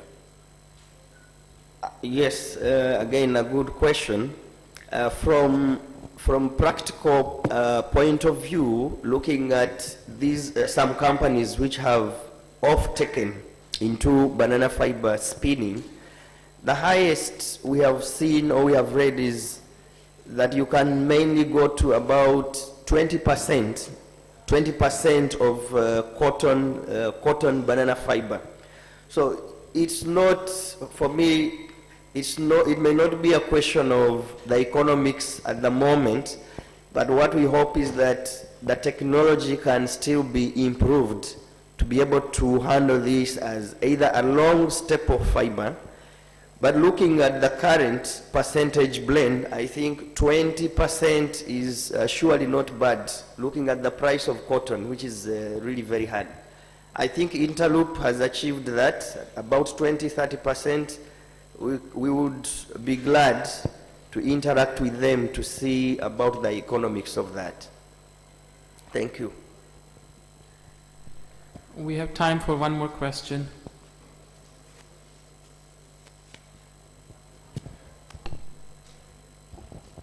Thank you very much, sir. Is it any issue to use it 100% in spinning?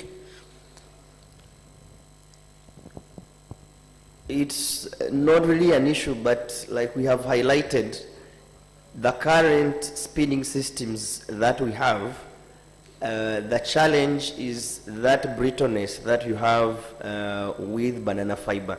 It is also coarse, it's a coarse fiber, and also looking at its strength after the process of softening, you still need a significant proportion of other fibers to do a blend and be able to improve those properties.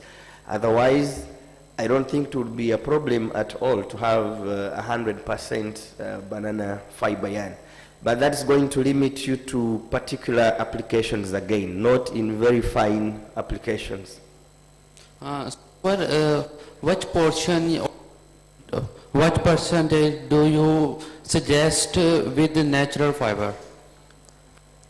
That is again relative. If you are to blend, I am not saying that we have piloted with all these. Like I just said, we are even importing in some laboratory spinning equipment. We have already had a good discussion with a potential supplier from China, and we will be doing some blend optimization to see what blend you can have with probably linen, with cotton. But I think with cotton, there are already good studies that have suggested certain blends, but again, looking at specific applications. I think that's what determines a blend ratio, what application you are looking at, even again the technology that you have, whether it can handle that kind of processing. Okay, so for ring spun yarn, in ring spinning technology, what percentage we can easily use? Come again? In ring spinning technology, what percentage of banana fiber with natural fiber we can easily use? I want to repeat again that the highest percentage I have found, this is again through reading, I haven't interacted with the practicing companies, it's not more than 30%. That is cotton, that is banana fiber to cotton. But the most system they are recommending is actually rotor spinning. And if you know, rotor spinning deals much also with the coarse fibers compared to ring spinning. Thank you very much. Let's thank our speaker one last time. Thank you very much, Dr. Edwin. Really nice. Thank you.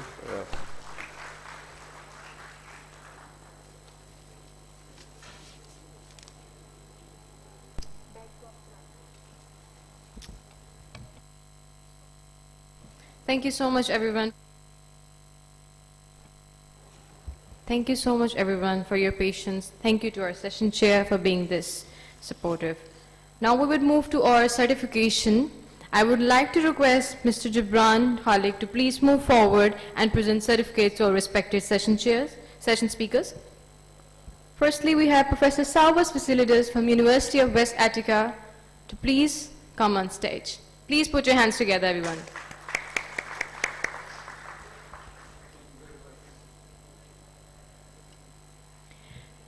Nextly, we have Dr. Aminuddin Haji from Yazd University, Iran.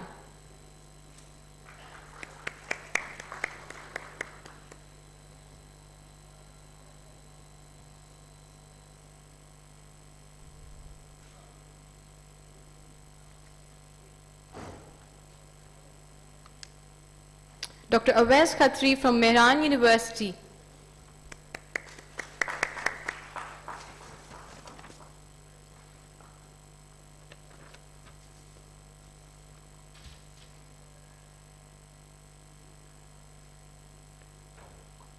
Dr. Edwin Kamlaha from Busirema University, Uganda.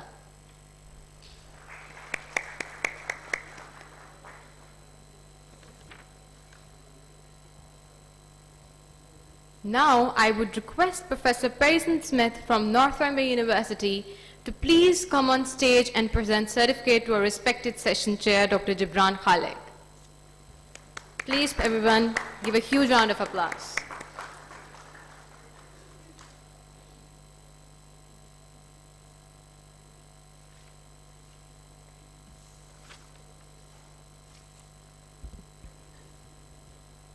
Thank you so much, everyone. Thank you, sir. Thank you, everyone, for being this much patient with us. Now, ladies and gentlemen, it's time for a short lunch break and prayer break. We will gather back here for our next session after an hour, actually.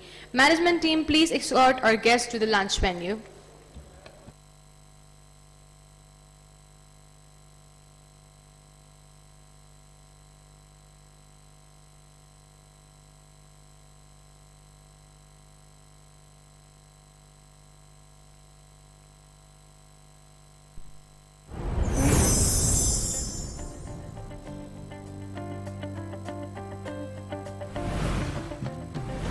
Conveniently located near key transportation arteries, Ahmad Jamal is one of the most modern textile processing facilities in Pakistan. Being surrounded by nature, Ahmad Jamal is committed to operate in environmentally responsible and sustainable manners. With over 35 years of experience, we have a reputation for providing superior customer services and producing quality shirting fabric. Through our long and distinguished history, we've constantly invested in state-of-the-art cutting-edge technologies from around the globe. and we now have one of the most modern and well-equipped textile processing facilities in Pakistan. The company has a well-established infrastructure to cater the lightweight and traditional shirting fabrics. We have well-versed professionals to provide best quality services. The people at Ahmad Jamal are the most valuable asset and a key source of strength. We recruit, train and promote all personnel based on ability and performance. The regular employees at Ahmad Jamal are 700 plus. We employ highly educated executive management and skilled technical staff to get better performance.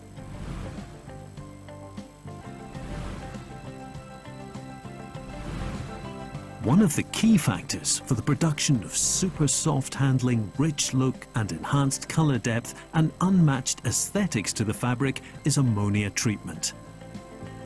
Ahmad Jamal is the only processing facility in Pakistan having state-of-the-art ammonia mercerizing, which is a jewel in the rest of the chain of processes.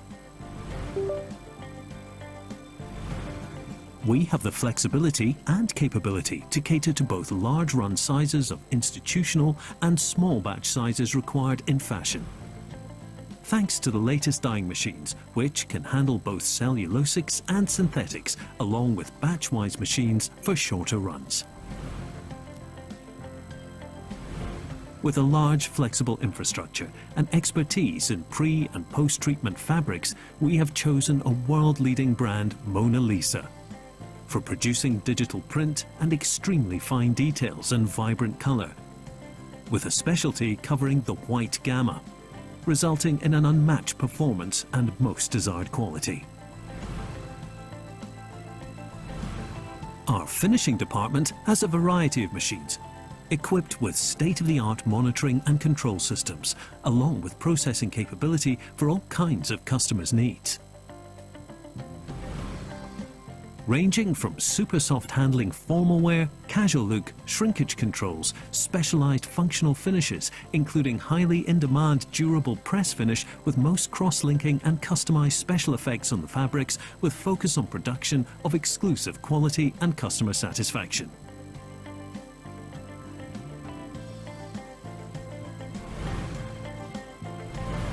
To carry out seamless production, Ahmad Jamal has its own backup power generation of 3.5 megawatts, equipped with latest gensets. At Ahmad Jamal, a well-equipped and up-to-date laboratory is always busy in testing and ensuring the quality of ongoing processes. This laboratory is equipped with the latest devices to ensure the quality of product in accordance with approved international standards. The final product goes through strict inspection to meet quality standards. The different procedures like checking and visual examination are performed.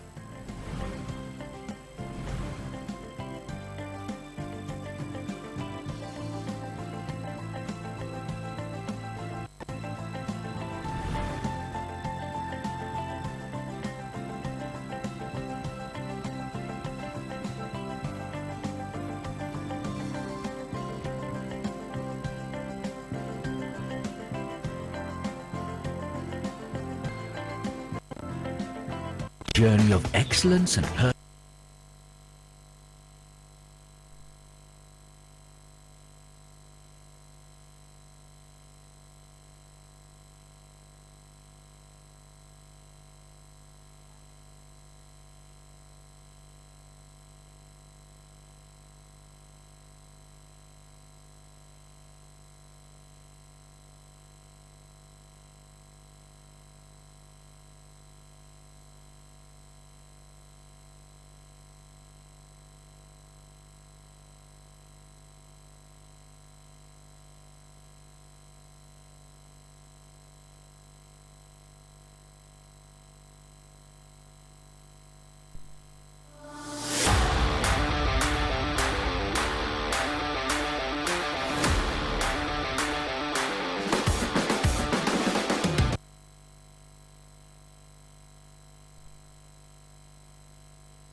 also presentation. Welcome back, ladies and gentlemen.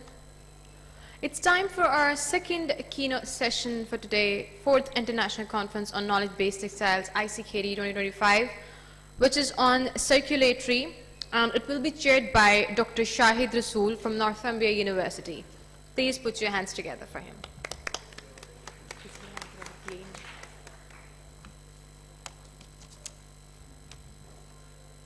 I will hand over this session to our session chair, sir.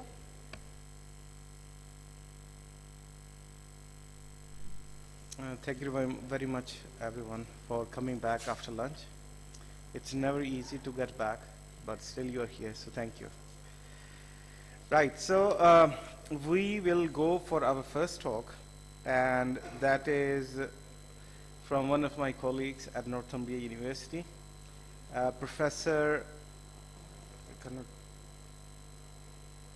it's very small letters, like Pearson Smith. So, and Professor Smith, yeah, okay, this one, yeah, is going to talk about marketing sustainable fashion, the communications solutions. So over to you, Professor Smith. Thank you. Thank you very much. And once again, thank you to the organizers for inviting me here.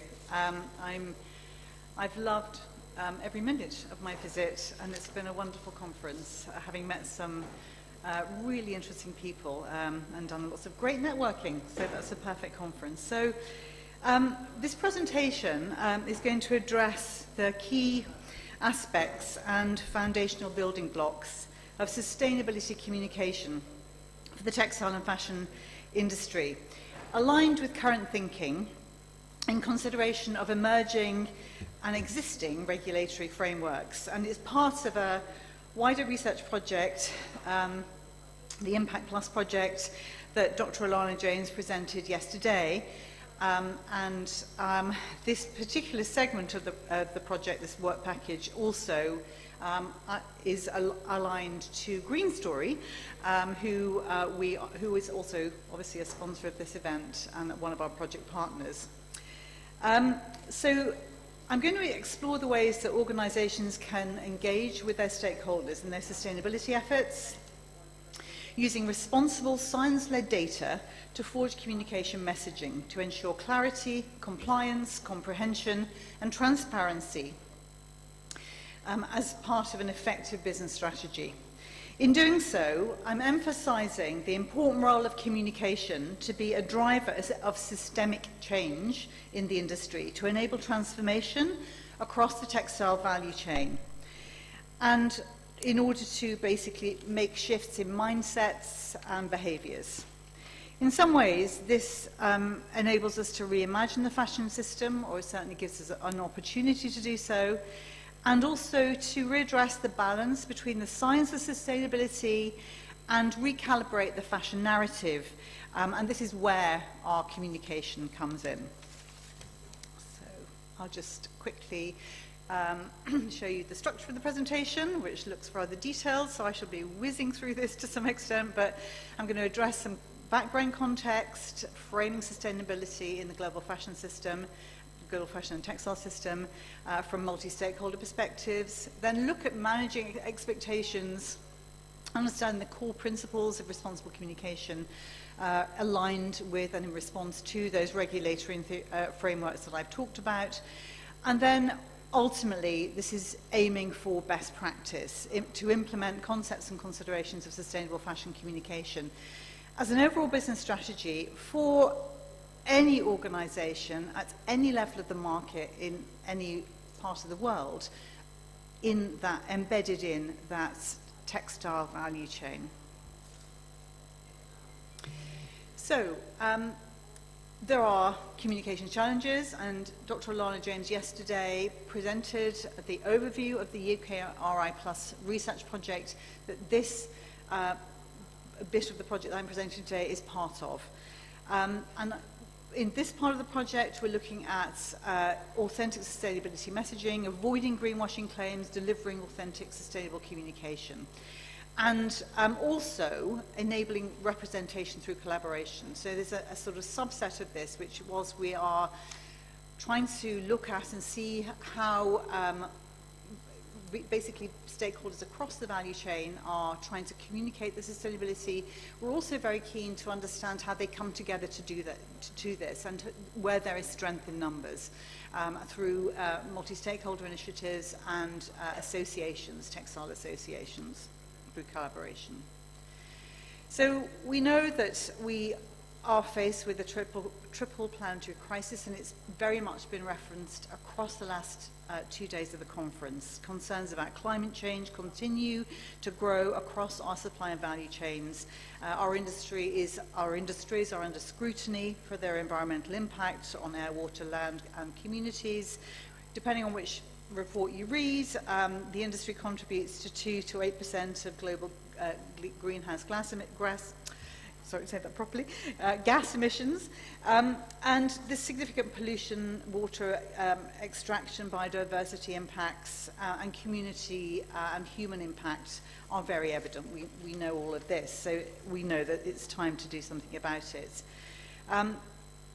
In view of this list here that we've got on the slide, we need to change the dominant narrative from extraction and exploitation and disposable consumption to regeneration, equity, and care, decoupling value creation from resource extraction and volume growth, perhaps, and I put that out as a question mark.